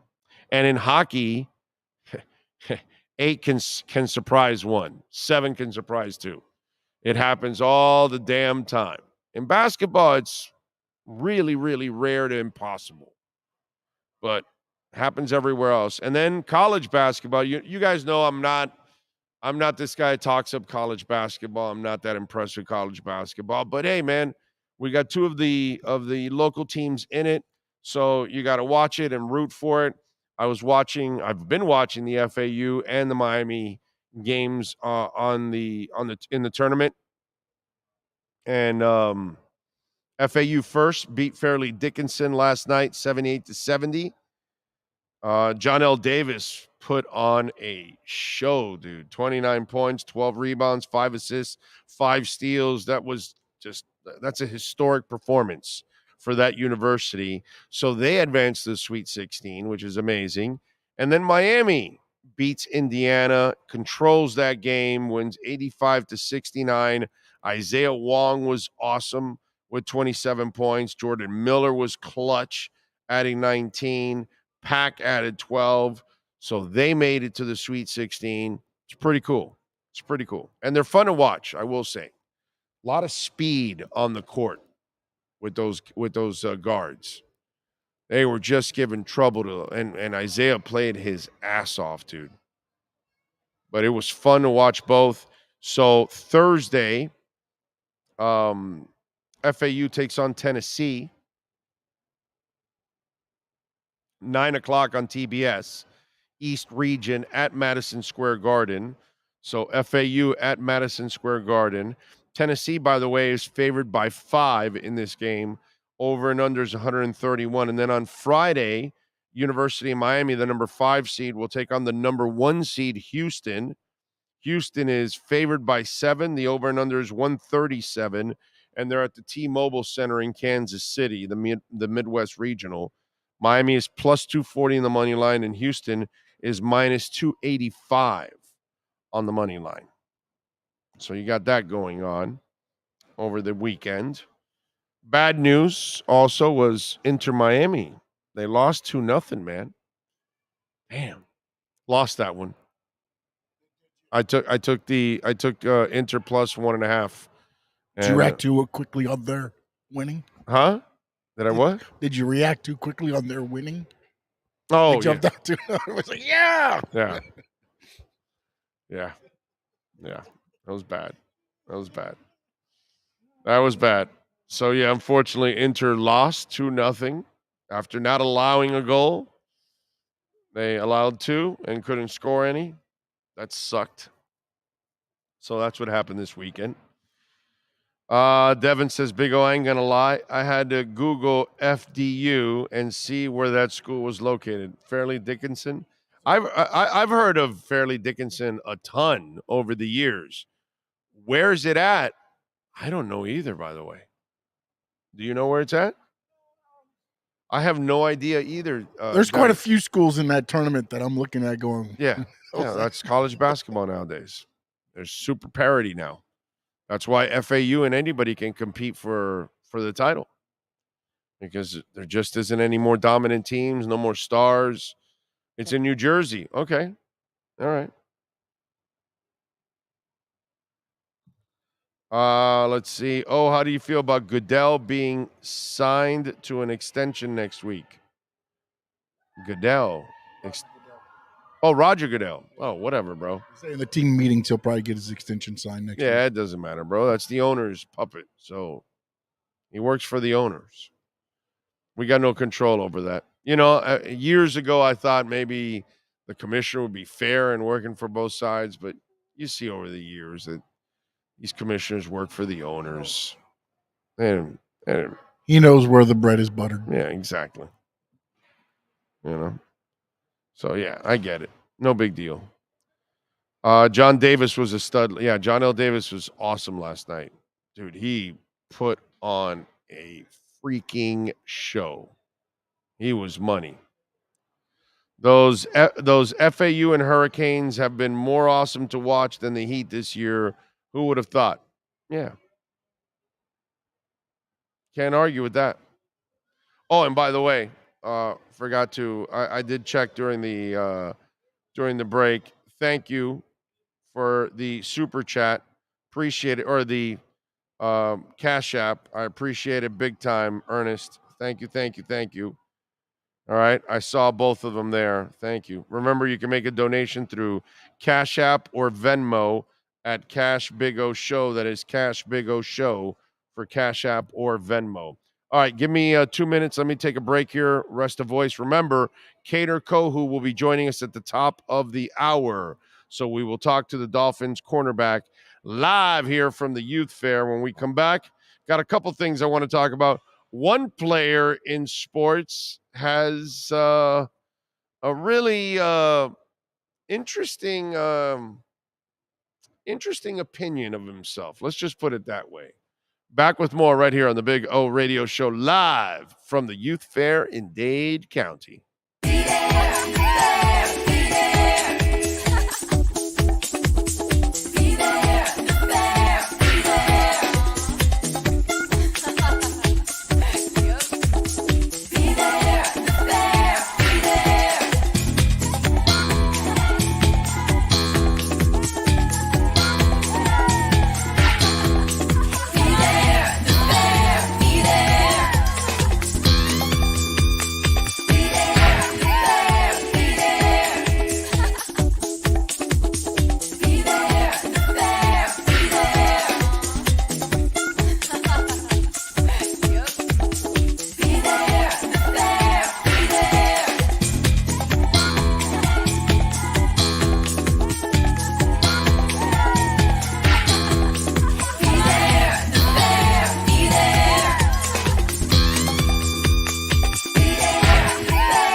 If you're a Miami sports fan, then there's only one store to go to, and that's Caneswear at Miami Fanwear in Davie. They're your one-stop shop for all your inner Miami CFs, Canes, Dolphins, Panthers, and Marlins merchandise. They have hats, t-shirts, game day jerseys, and so much more. Located at 2511 South University Drive in Davie, and open 24/7 online at caneswear.com or innermiamiwear.com. Call them at 954-835-5597. Caneswear, the spot where inner Miami and all all Miami sports fans shop. Wilton Rayon has more than 62 years of litigation experience handling insurance disputes. They're committed to resolving even the toughest insurance claims quickly. Call them for a free consultation. 954-966-4646. At Wilton Rayon, they don't get paid unless you win. Property damage claims to your home, business, or condo as a result of a hurricane. Wilton Rayon can help. Water, mold, fire, smoke damage, Wilton Rayon can help. Call 954-966-4646.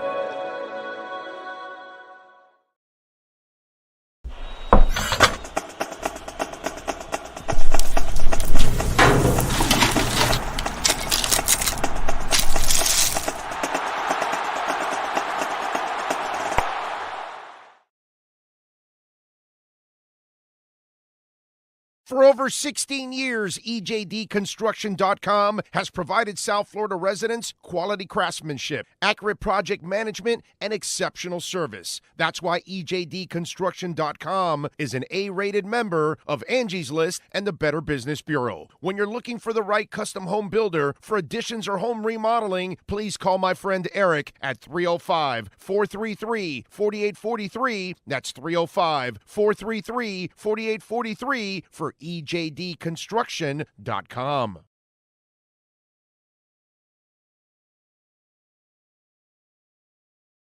Welcome to Red Light Therapy, a revolutionary technology perfected by NASA to aid in muscle strengthening and recovery. Red and infrared light has the capacity to penetrate deep into the cell's mitochondria, potentially leading to increased energy, faster recovery, and the optimal performance your body demands. Train, fight, recover. When you move, you need a reliable company led by passionate folks, eager to assist its customers during a transitional process that needs to be smooth.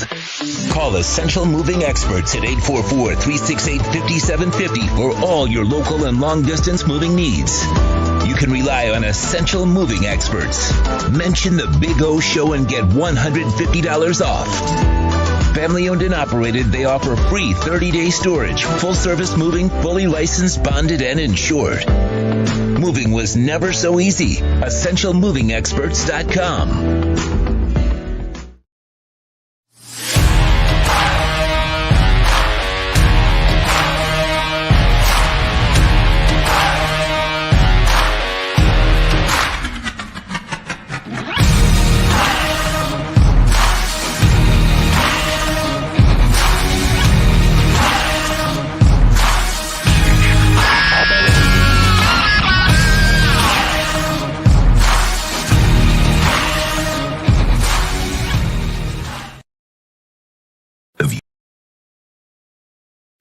Statements or beliefs expressed on the following program by the host, guests, or callers are not necessarily the opinions of FantasyXS.com, Media Group Inc. ownership, management, sponsors, or website. When it comes to South Florida sports teams, very few in the media have witnessed, lived, and covered it like the Big O. Let's start the program dedicated to your favorite South Florida teams with a passion that's unmatched. The Big O Radio Show is on. Here's the Big O. And welcome back. We take it till a little after 5 because Kader Kohu, Dolphins cornerback, will be joining us at the top of the hour. So we'll talk to the Dolphin cornerback. A lot of things to talk to him about, man. Looking forward to talking to Kader. I find him to be one of the most interesting cats that we've ever had on the Dolphins because it's such a great story to be able to practically fight to get out of his country. You got to win a lottery to get out, and to be blessed with the kind of ability to play a sport that is not popular there, not normal there, and to come to America and learn this game and then play at such a high level coming from Division II. It just says a lot about his mental and his, physical makeup. You know what I mean? And we saw it all year. We saw how mature he is.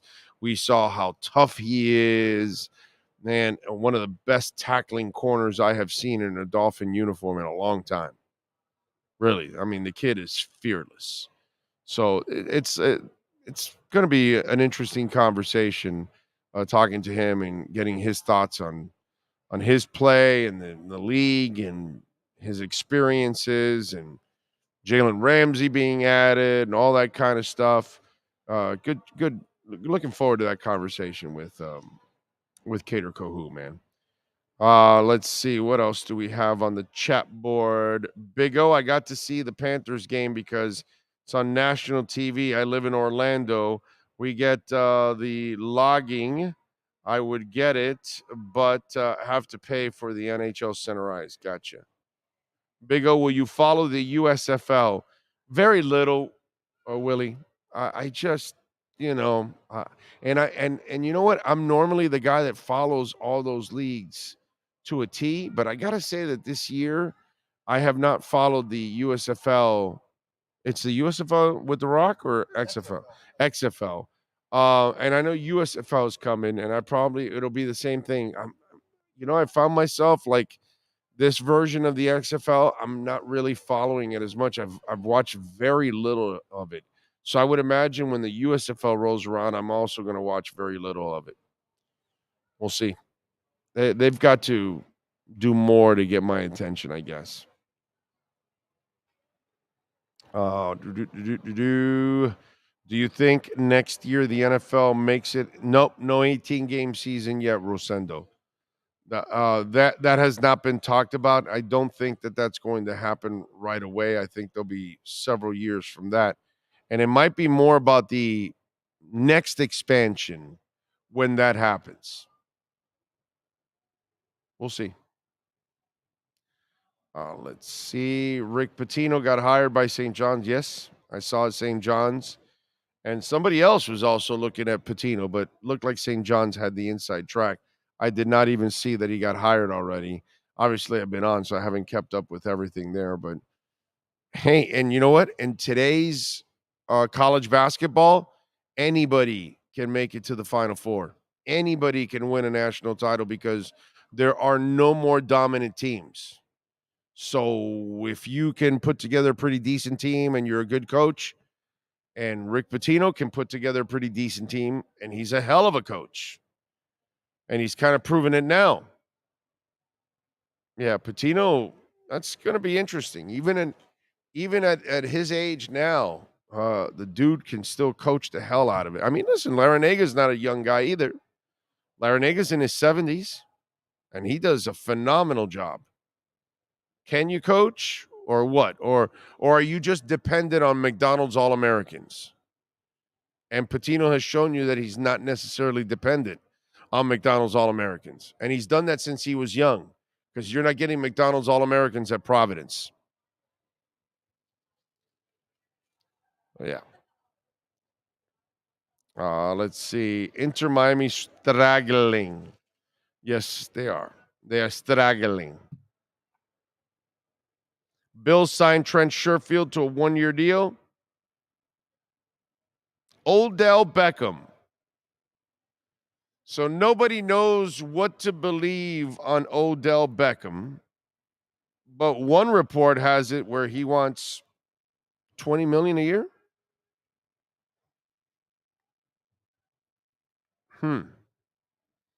So it's a little too much, a little too rich for me, says receiver Odell Beckham has yet to get an offer. He can't or won't refuse. He suggested on Saturday that he has received one or more offers in the range of $4 million. He made it clear he's not interested in that. So what will be attractive? Will it take $10 million? How about 15? Even though OBJ has bristled at the notion that he's looking for $20 million, that's the number that continues to make the rounds. Indeed, we've heard that he specifically cited that number when recently speaking to a player who could potentially be his next quarterback. Why would Beckham want $20 million per year?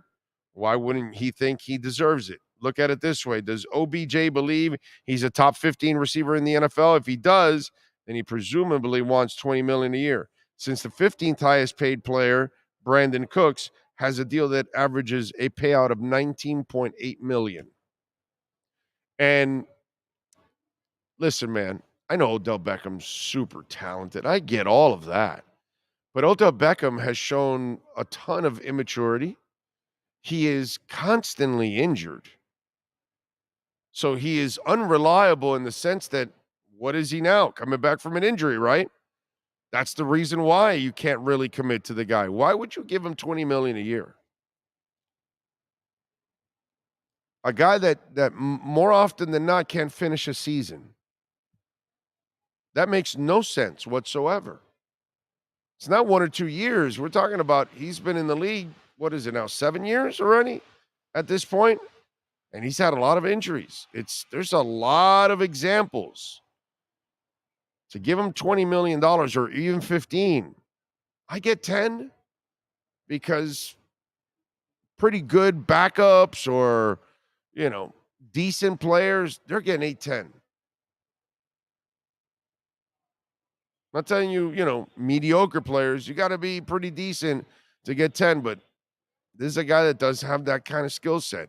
Now, would I give him 15 or 20? No way. Because of the injury history. And if he wants 20, I got to think that he'll be waiting for the entire offseason to end and the regular season before his demands start coming down, and then he has to take less to go somewhere else. $20 million a year for Odell Beckham? No, dude. There's no way I'm doing that.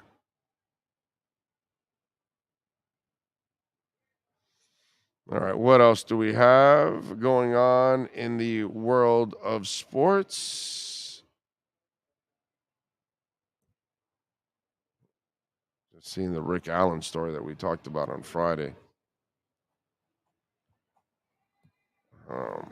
And you saw a story about Lamar Jackson and the Patriots?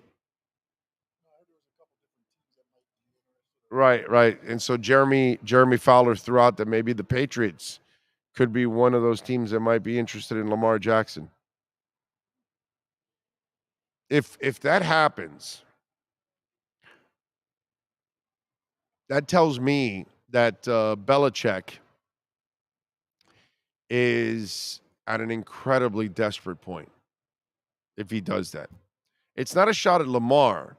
It's more a shot at him that he can't find a quarterback. And so that becomes a problem for him that he can't find one. So he did bring in Cam. So then he'll bring in a running quarterback like Lamar Jackson and try to create an offense around his skill sets. But it's interesting how they don't talk about other quarterbacks. And you figure they would. Now, do I think that the Patriots are going to pay 2 first-rounders and give Lamar Jackson a fully guaranteed contract that's worth $170 million? No. There's no way in hell that they would do something like that. That's not their MO. But if they somehow want to do it and are doing it, then that tells me desperation has kicked in. Look, the money I've seen the Patriots spend in free agency the last couple of years, that tells me they're desperate. This is a team that didn't spend any money in free agency with Tom Brady. They just kept adding pieces and free agent pieces around Tom Brady. They weren't really overhauling the offense or anything like that and using Tom Brady. No. Tom Brady was the offense. They didn't have to overhaul it. Just weird, dude.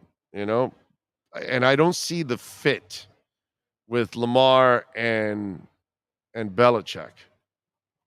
I get it that maybe some people are talking about it, but that definitely would not be my choice. Mr. Bonafide, NFL history question. I've always heard how hard or how NFL people had such respect for Ken Anderson's play in Cincinnati. How do you feel about him playing under Bill Walsh and Forrest Gregg? Ken Anderson was a hell of a player, dude. I don't know if you're old enough to watch Ken Anderson. Not exactly sure why that's coming up, but yeah, he's a stud. I think it's more and more apparent that it was all about Brady. Only been a couple of years since he's been out so fully vetted yet.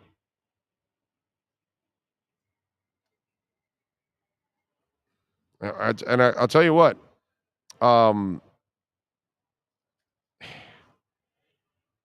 The Brady thing is proving that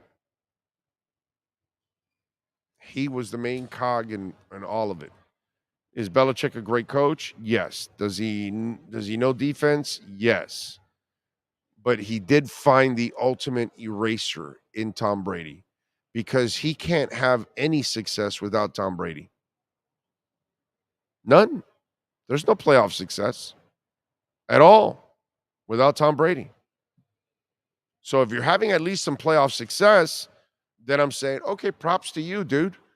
You know, you got rid of this quarterback and you brought in a new one and a new team and you're winning. And you're going to the playoffs and you're making an impact and all that kind of stuff.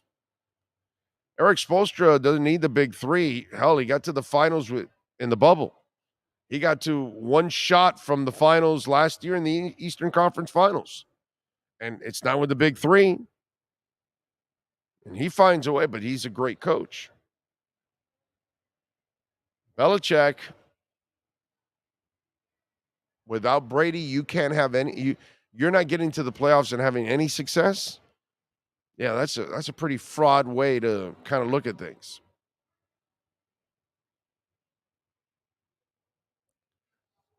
Let's see. Lamar Jackson with Joe Judge and Bill O'Brien. What could go wrong? I hope that happens.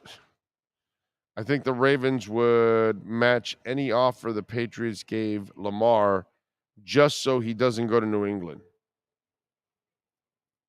I don't think so. I think the Ravens are going to match it because they have no choice and they're committed to the guy. Unless it's something ridiculous. And again, I just don't see the Patriots spending crazy money, dude, because that's not who they are. Big O Panthers win tonight, and they are in a tie for 7th place. Let's hope so. Tua needs all the help to win, and there is nothing wrong with that. Everybody needs all the help to win, and there's nothing wrong with that. Whether you're Russell Wilson or you're Tom Brady or you're Dan Marino or whoever, you're going to need all the help possible in order to win. That's normal, ladies and gentlemen. That's not abnormal. Oh, I gotta give you a little piece of advice. Okay.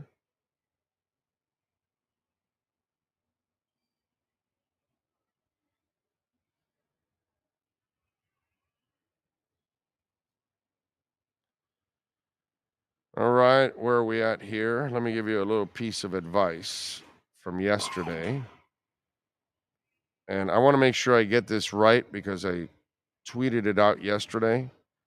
And I just want to make sure that we got this correct. Where's it at here?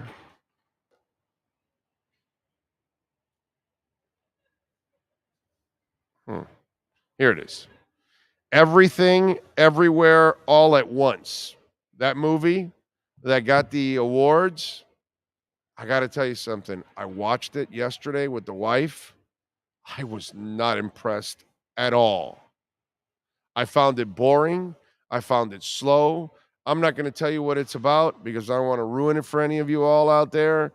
I know what the message is. I know what the little corny message was from her, and I get all of that.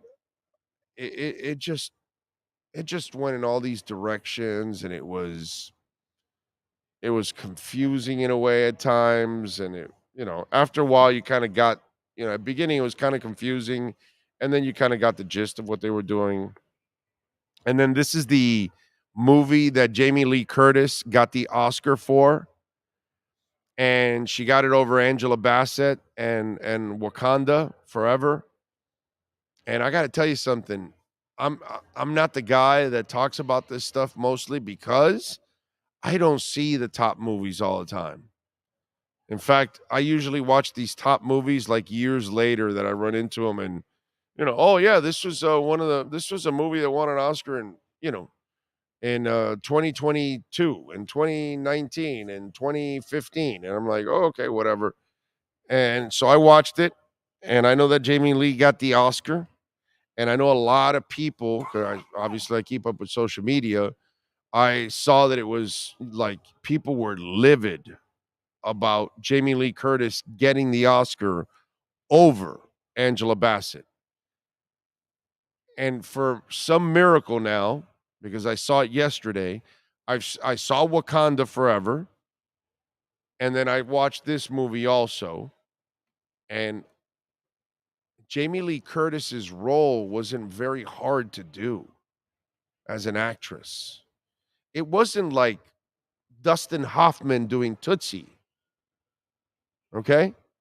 It wasn't like this challenge, and I'm sorry, it didn't seem like it was that difficult to do that character that she did. And I thought the Angela Bassett role, had a lot of emotion to it and all those things. I thought, and again, not Angela Bassett has several other movies that she has done a much better job of acting than the one she did in Wakanda Forever. Okay? And quite frankly, I think Angela Bassett is a much better actress than Jamie Lee Curtis. I got nothing against Jamie Lee Curtis. Okay? All the Halloween movies, and she's a scream queen and all that stuff, and watched her in Perfect with John Travolta. And, I can't say that I've ever seen anything from her that I'm sitting there going, oh my God, this is Glenn Close. There's not, Trading Places, great rack, not necessarily an amazing acting job. You know what I'm saying? I've never looked at Jamie Lee Curtis as a great actress. I look at her as an actress, solid actress, but not a great actress.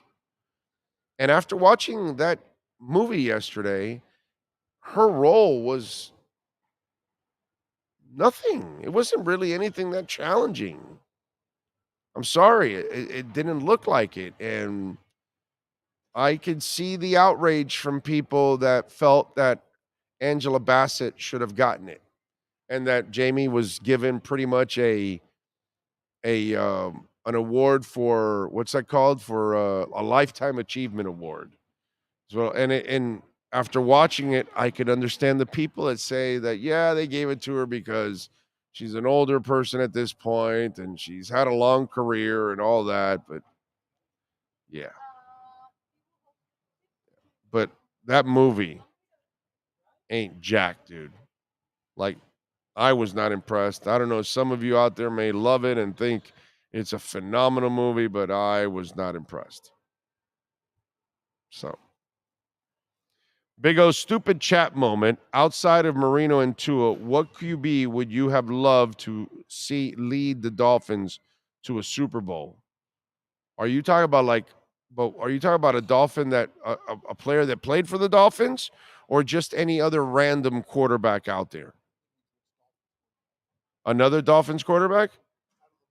Out of the ones that have played, only Don Strock, maybe, because I liked the stroker and he was a pretty good quarterback. But most of the other quarterbacks weren't good enough anyway. So, yeah. Earl Morrall also kind of deserved it in 72 to kind of finish the season, to be quite honest. Inter Miami would be undefeated still if they only played home games. They gave Brady Moss. What are we talking about? Tua has weapons. That's good. That's a good thing, people. Yeah, and they didn't even win the championship with Moss. Spooky Myers. I thought it was decent, but not equal to the hype. I guess you liked the movie. You thought it was decent. You want an Oscar for doing a comic book movie.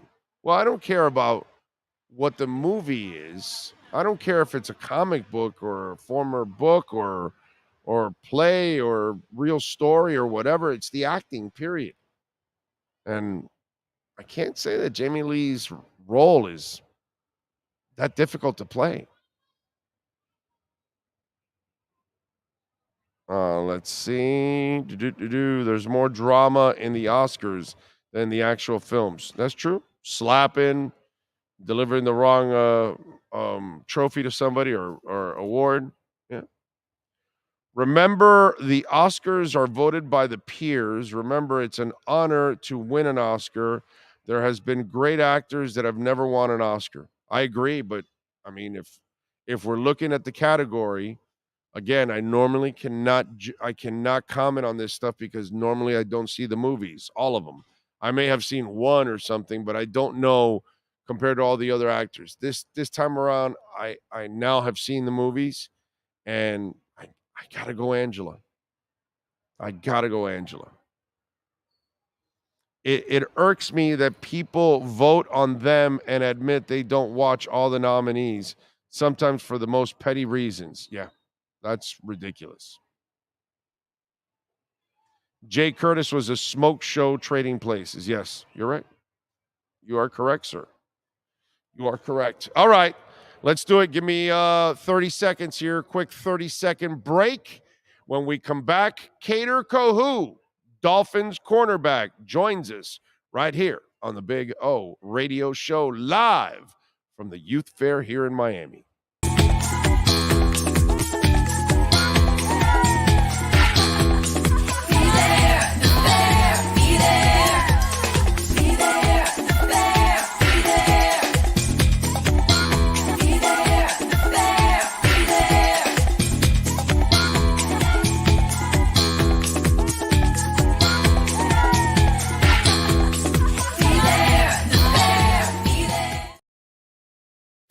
Statements or beliefs expressed on the following program by the host, guests, or callers are not necessarily the opinions of FantasyXS.com, Media Group Inc. ownership, management, sponsors, or website.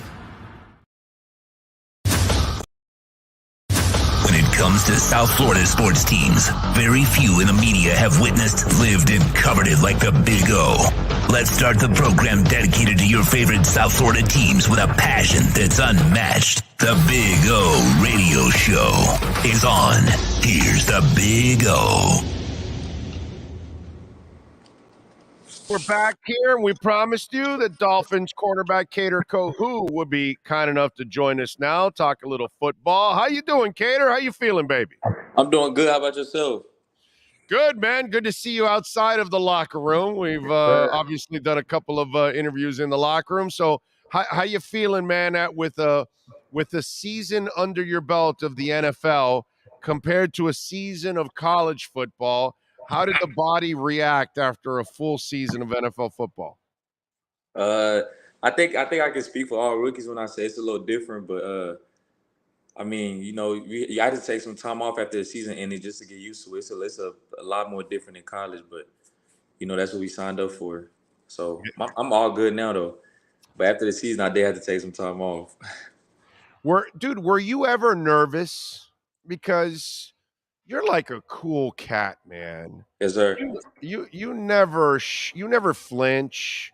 You attack this whole thing like you belong there. And all of that. So where does that come from? Where does that confidence come from? I just think I don't think it comes from anywhere. That's just the personality I have, and you know, when you've put the work in that you to get to the to somewhere that you've always wanted to get to, it's hard to kind of like be shy because you know you put the work in just like everybody else, and if you feel like you belong, feel like being nervous is out the equation. But you never followed. Were you following football when you were back in your home country?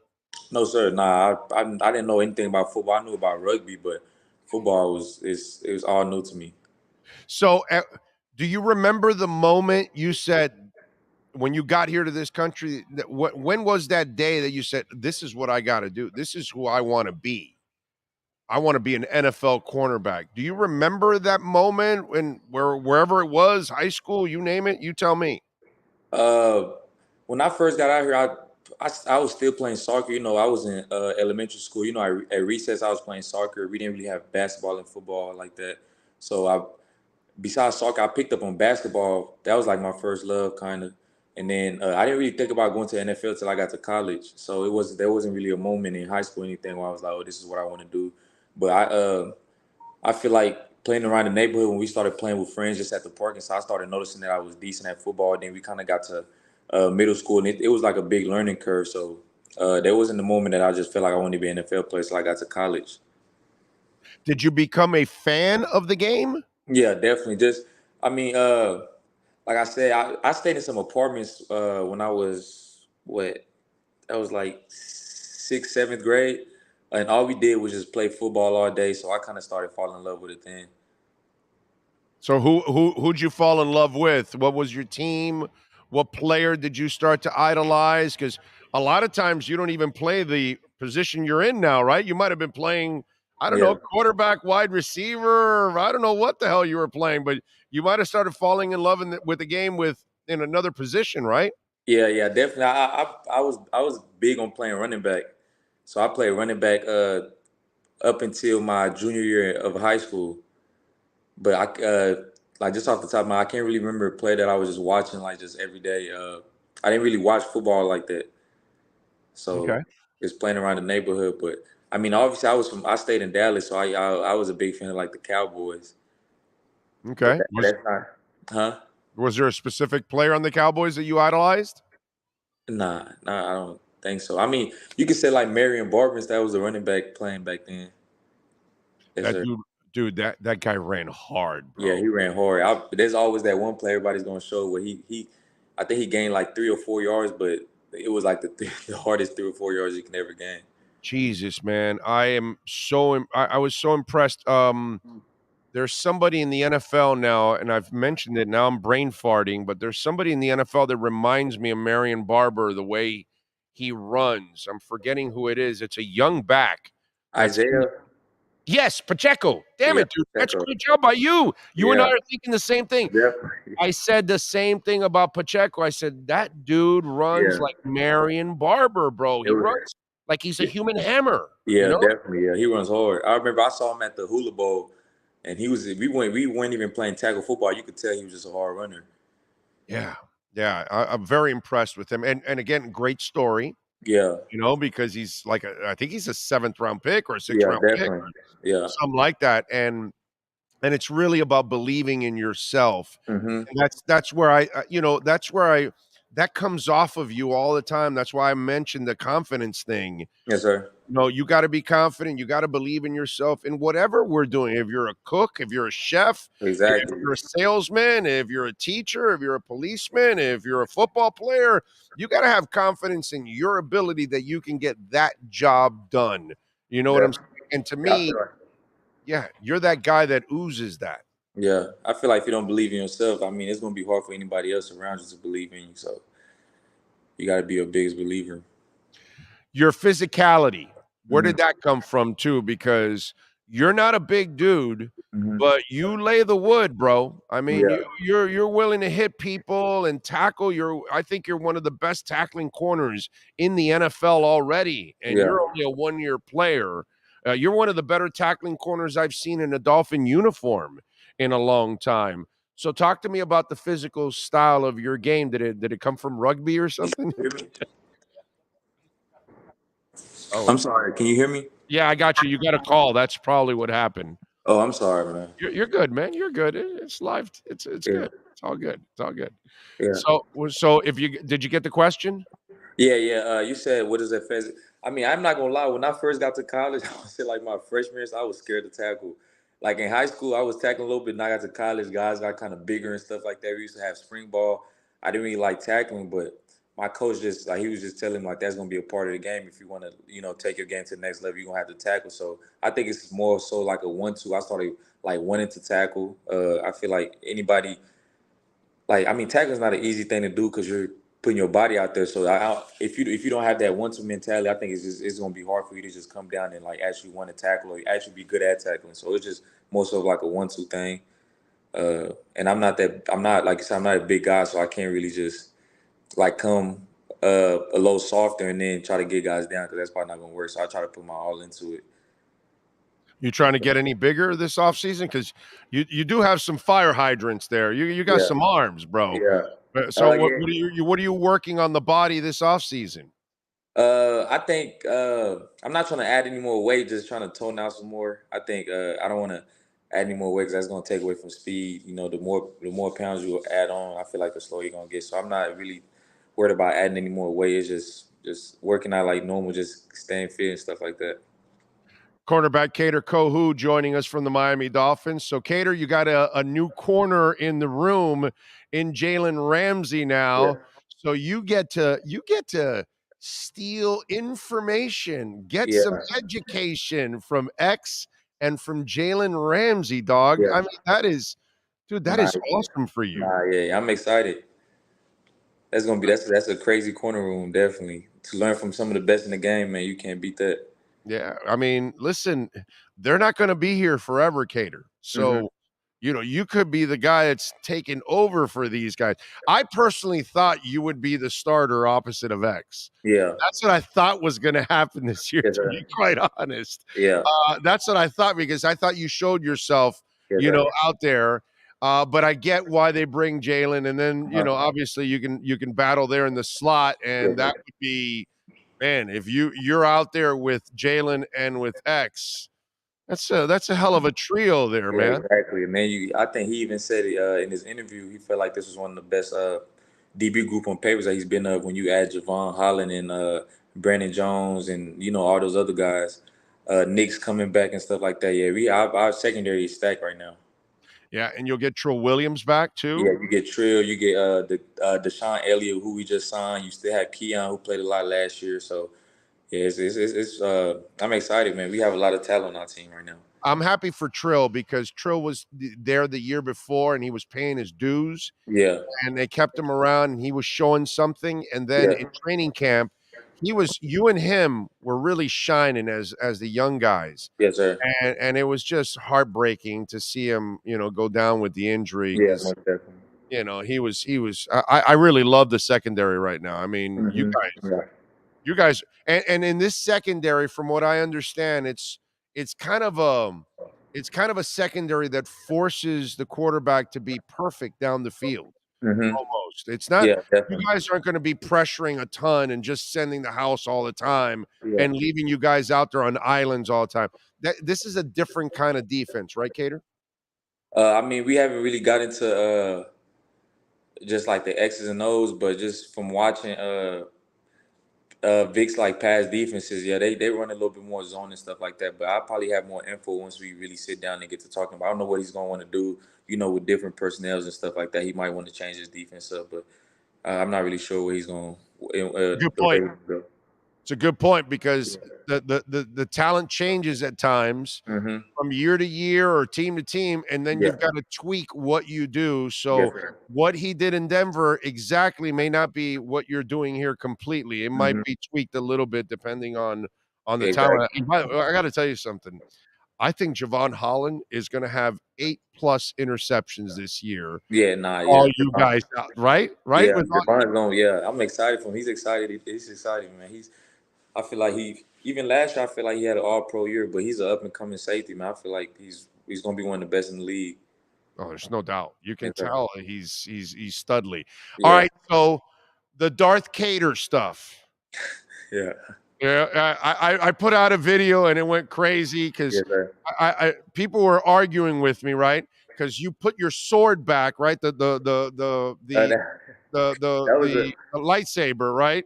That was a seatbelt. It's like a seatbelt gesture to say like you're locking up or strapped up. But we can go the lightsaber way, the Darth Vader. All right, so you settled an argument because they were telling us that some were telling me that no, it's a seatbelt thing. I'm going, no, dude, he's Darth Kader. He's putting. He locked your ass up. He put away the Jedi. He put away the lightsaber. It's over for you, bro. You're done. He cooked you. You know what I'm saying? Yes, sir. So are we going to change it to lightsaber now? Is that what it is now? You're putting away the lightsaber? Yeah, we could do that. How did you when was the first moment you heard Darth Kader?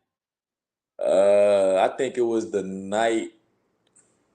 It was the night before they finalized the 53-man roster, and I just posted a picture that we had took, I think it was during the second preseason game and then the picture got sent to me, it was in black and white.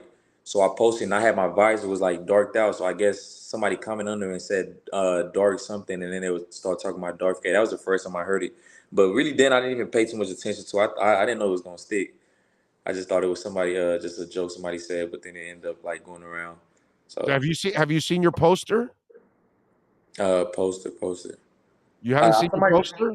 I don't know what poster you're talking about, but somebody The Darth Vader poster, that it's like you and Darth Vader and all the Star Wars type theme and all that kind of stuff. I've seen that before. I have one in my studio, bro. I have a Darth Vader poster framed in my studio, man. I got one. Yeah. Yeah, I've You seen haven't- that before. It's been even people somebody sent me I guess you want to call it like a portrait or something. They shipped it to the facility and stuff like that. So yeah, I've been seeing a lot of stuff. Oh, I think that was Backroom Collectibles, the people that we got it from. So yeah, it might be definitely. Yeah, they're friends of the platform. So Hold on, I have it right here. Let me see. It might be the same. I'm pretty sure it is. Let's see it. Yeah, he went to go get it now. There's a little bit of a delay for me, but I'm watching the live screen now, and he's gonna go get the poster. I've got that poster in my studio. I don't know. I think this one is different. It might. Yeah, maybe. Let me see. Oh no, that's it. That's it. Yeah, that's the one I have. Yeah, that's the one I have. It's the same guy. That's yeah, right. Yeah, he does a great job with it. That is awesome. Yeah, he's cool. Yeah. So you're all in on that, right? It's a super cool name, dude. Yeah, Darth. Yeah, I'm in Darth Vader. Are you a Star Wars guy? Nah, I'm not. I can't say I am. Okay. I feel like now I have to go back and watch it a little bit just to learn a little bit about the history of the name and stuff. Yeah, man. You got. Yeah. I mean, there's a lot to watch. There's like 9 movies. Yes, sir. So you could get into it. Actually, it's actually a great series, man. Yeah. It started when I was a kid in '76, and it's still going to this day. Yeah. So different generations have gone on board. It is a great storyline. It's you can have fun watching. Man, you got all those road trips coming up. You can watch one on every plane trip, man, just for the hell of it. Yeah, definitely. I'm gonna tune into it. Definitely. Okay. All right. So what do you got planned this off season now? Your first off season, you got a nice bonus for all the playing time. Congratulations to you. Well-deserved bonus. So that is awesome. So what do you got planned this off season? Man, just working. I'm in Miami right now. I went home once. I plan on going home another time, but man, it's just working out and try to, get a little boost from year 1 to year 2. Yeah, build on it, right? Yeah, And the beauty for you, Kader, right?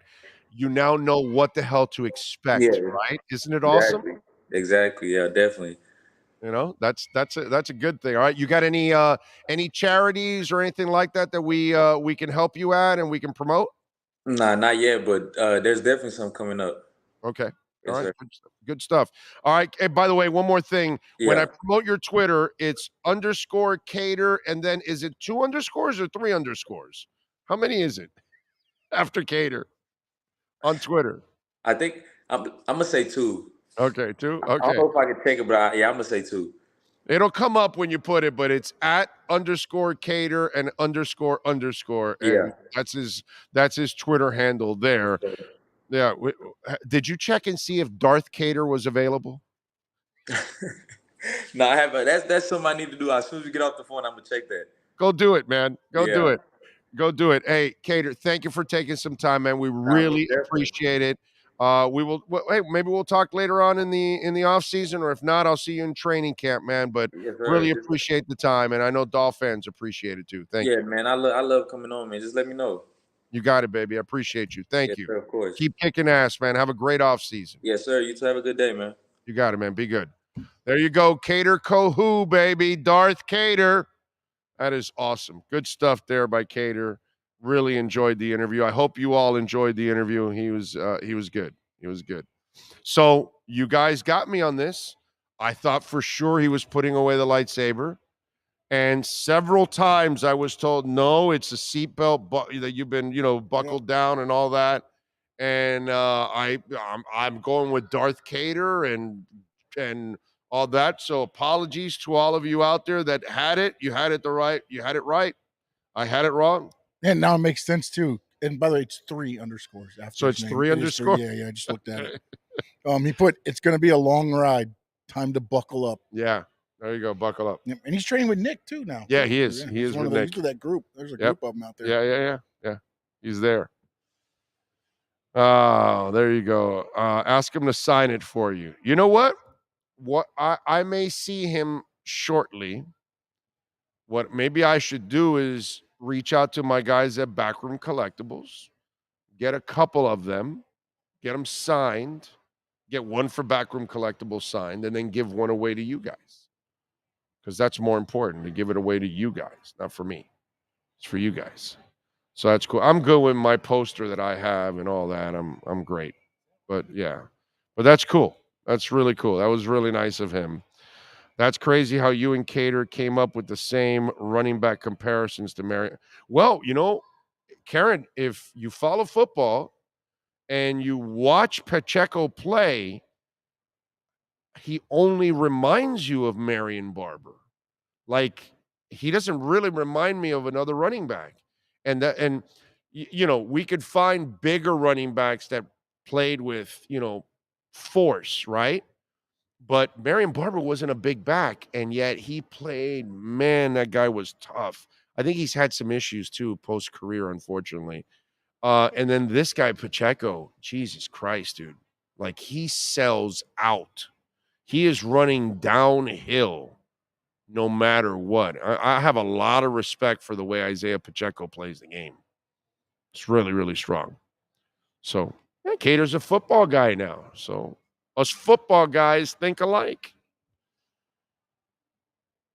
Let's see.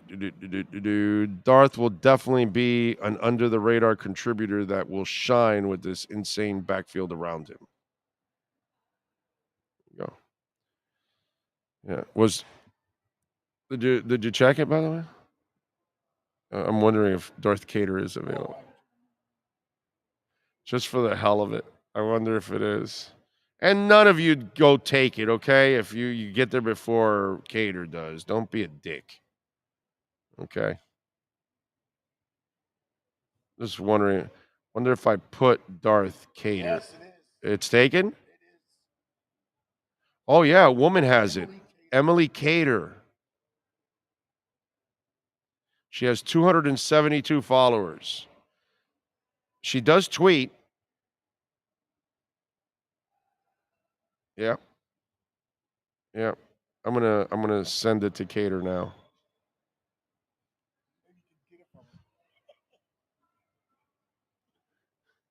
But hey, you can do Darth, since he loves the underscores. Darth. Oh yeah. Darth Yeah. And she's probably a star. That one's taken too? Yeah. Wow. That's funny. But you know what? She only has 200 followers. So maybe he can negotiate with her and get it. This must be like a Star Wars parody type thing. I was shocked when I got mine years ago, but then again, I got it a long, long time ago when Twitter was out for maybe 2 years or a year or something, and I ended up getting Big O's show. I didn't think that Big O's show would be available, because you would figure Big O's show would be something taken right away. Tell Kader I'll see him in the Pro Bowl one day. Damn Skippy. I like him, man. I like him. He's a good player, man. From training camp.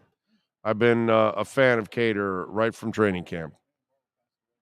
He passed away. That's what it was. I knew he was having issues. Marion Sylvester Barber III was an American professional football player who was running back 7 seasons in the National Football League. And he passed away June 1st in Frisco, Texas. Let's see. Personal life. Here it is. Barber in 2019 was arrested on 2 counts of criminal mischief for causing damage to 2 cars while he was running. I told you he ran hard. He pleaded no contest and was sentenced to 1 year of probation, 60 hours of community service, and $2,000 fine. Barber was found dead in his apartment of Frisco, Texas on the 1st of June, 2022 at the age of 38. An autopsy revealed that Barber died of heat stroke. Oh, that's right. Like he was working out in his thing. According to police, he often exercised in a sauna-like conditions, and he had set the thermometer in his apartment to 91 before he died. His death was ruled an accident. Yeah, look at that. Damn. Tough sumbitch. Tough guy, bro. Tough guy. To think a kid that nice is such a badass on the field. Damn, I'm so proud he represents our team and city on the football field. Very impressive interview. Thank you. Thank you. He was terrific. He made it easy. It's all him, not me. That's for damn sure. Awesome kid. Paul in Connecticut chiming in. There you go. Big O loves his job. Yes, I do. Yes, I do. Yes, I do. As long as Sean and I can do this, right, Sean? We'll do it as long as we can do it. As long as you guys will have us and support us, we'll be here. We love to do what we do. I've got some more. I'm working on some more Dolphin players, too. I'm working on a big name player, okay? Are you comfortable with our DBs at this point in the offseason? Yes, I am. Very comfortable. Yes. I think Miami's secondary is sick, to be quite honest with you. Yeah.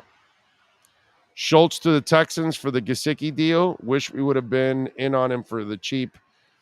I think they're drafting him. I'm telling you, that second round pick, this is a good draft for tight ends. Miami is going to get their player in the draft. I've kind of been thinking about that and sensing it from the get-go. And because they have Tanner Connor, who's a nice developmental guy that will cost them nothing. They've already got the blocking guy that's kind of a pass catcher. What's his name? Gesicki's best friend. The other tight end. Damn it. Huh? Well, you know who he is. The blocker. They got him. So I kind of think they're going to get that. Huh? Smythe. That's it. Durham Smythe. They got to get that other guy that's the really dynamic playmaker and / blocker, because Tanner Connor is not proven as a blocker or a pass catcher. Remember that. You know, we're all so quick to say Tanner Connor's the next guy, and I hope so too, you know, for his sake and for the Dolphins. I don't care. I want my team to have the best players possible. But he hasn't proven any of that at this level. Whereas if you get a Tucker Kraft, he's already proven it, that he is a pass catcher and a blocker and done it at a high level. Now he's got to do it at the highest level. That's the next step. But he's kind of polished already. Whereas Tanner Connor is kind of a project, actually. You know, that. So I'm really, really, really convinced that they're going to find a tight end in that second and third round. I'm like 100% convinced that that's what's going to happen. And I hope so, because it's a dimension that this team needs. Yeah, Sauerbert or Sobert. I don't know how it's pronounced, but Sobert also is another guy on this team too. Okay. Bring on Mercury Morris. I have a question to ask him. Ken says, Big O and Sean, it's Azukama time. I agree. No, Shaheen is not on the team anymore. I'm really hoping we can get Yak tight end and a pass-catching running back. Well, they have pass-catching running backs. Both Mostert and Wilson and Ahmed are all pass-catching backs. Ahmed's really good, and so is Mostert out in the open field. They're really good. Again, you know what I loved about Mostert that freaked me out? He has a hard running style to him also. I looked at him as more of a speed back, and last year there were moments where that dude brought the hammer, and I was like, whoa, dude, like, wow, monster props. My bad. I did not see that in him. And, you know, it's different when you watch a guy every game and every play, and you kind of get to really know players and coaches, when you get to see them all the time, you get a better feel for who they are and what they stand for. Schultz reportedly was offered a 3-year, $36 million deal from the Cowboys, but turned it down. I don't know. Are you getting Noah for an interview? We can ask him what he finds hard to learn. I'm not going to do that. You are so bad, Frankie. That's just not nice, man. That is not nice. All right, we're going to give away 2 family 4-packs of tickets. See, you guys have been hanging in there big time. Okay, now you got to live here for those of you that may want to take part in this. Yeah. Well, yeah, unless you want to fly in to go to the Dade County Youth Or better Fair. yet, we'll pick you up in a 172 Cessna. Right, exactly. Yes. Just kidding, by the way, in case anybody's hearing this afterwards. Yeah. It's a joke. Yes. Going back to a conversation earlier in the show. Yes. But anyway, if you want to win a family 4-pack of passes here to the youth fair, all right, remember, you got to live here in Dade, Broward, or Palm Beach, or Monroe County, or whatever, somewhere where you could drive here, okay? Send me a DM on Twitter at Big O Show. Send all your information, name, phone number, and email. I will pick the winner, and I will tell you you won. If you don't get a response from me, you didn't win. But I will send you a response to the winners. So send me your information, full name, cell number, and email address to my Twitter page at Big O Show, my Instagram page, which is, on the bottom one, we got to put Instagram from now on. I do it at home. But anyway, at Instagram, it's Big O Radio Show, like it is here on YouTube and everywhere else. Everything else is pretty much Big O Radio Show. The only thing that's Big O Show is actually Twitter. So Twitter, Big O Show, Instagram, Big O Radio Show on the DM there, or you can email me at bigoradioshow@yahoo.com. So 3 ways. Send me your full name, your email address, and what did I say? Full name, email address, and phone number, cell number. Okay, that way we, and then when I contact you, you tell you won, then we'll put them at will call for you, and then you can come and enjoy the fair with your friends, family members, whatever. It's a family 4-pack. So you do what you want. Big O Radio Show at yahoo.com on email. On Instagram, DM me at Big O Radio Show. On Twitter at Big O Show. Full name, cell number, email address. We'll pick 2 winners, and we'll pick 2 winners on every show we do here. So we'll be back next week, next Wednesday, the 29th, right? The 29th. We'll be back here. On behalf of the great Sean Stanley, Eddie Cora, of course, the man that runs it all here, Michelle, Sebastian, all the other great people that made it nice and easy for us out here. We thank Ira Winderman, and we thank Miami Dolphins cornerback Kader Kohu for joining us. We will see you tomorrow at 10 a.m., our normal time. Same place, same bat channel. Have a great one.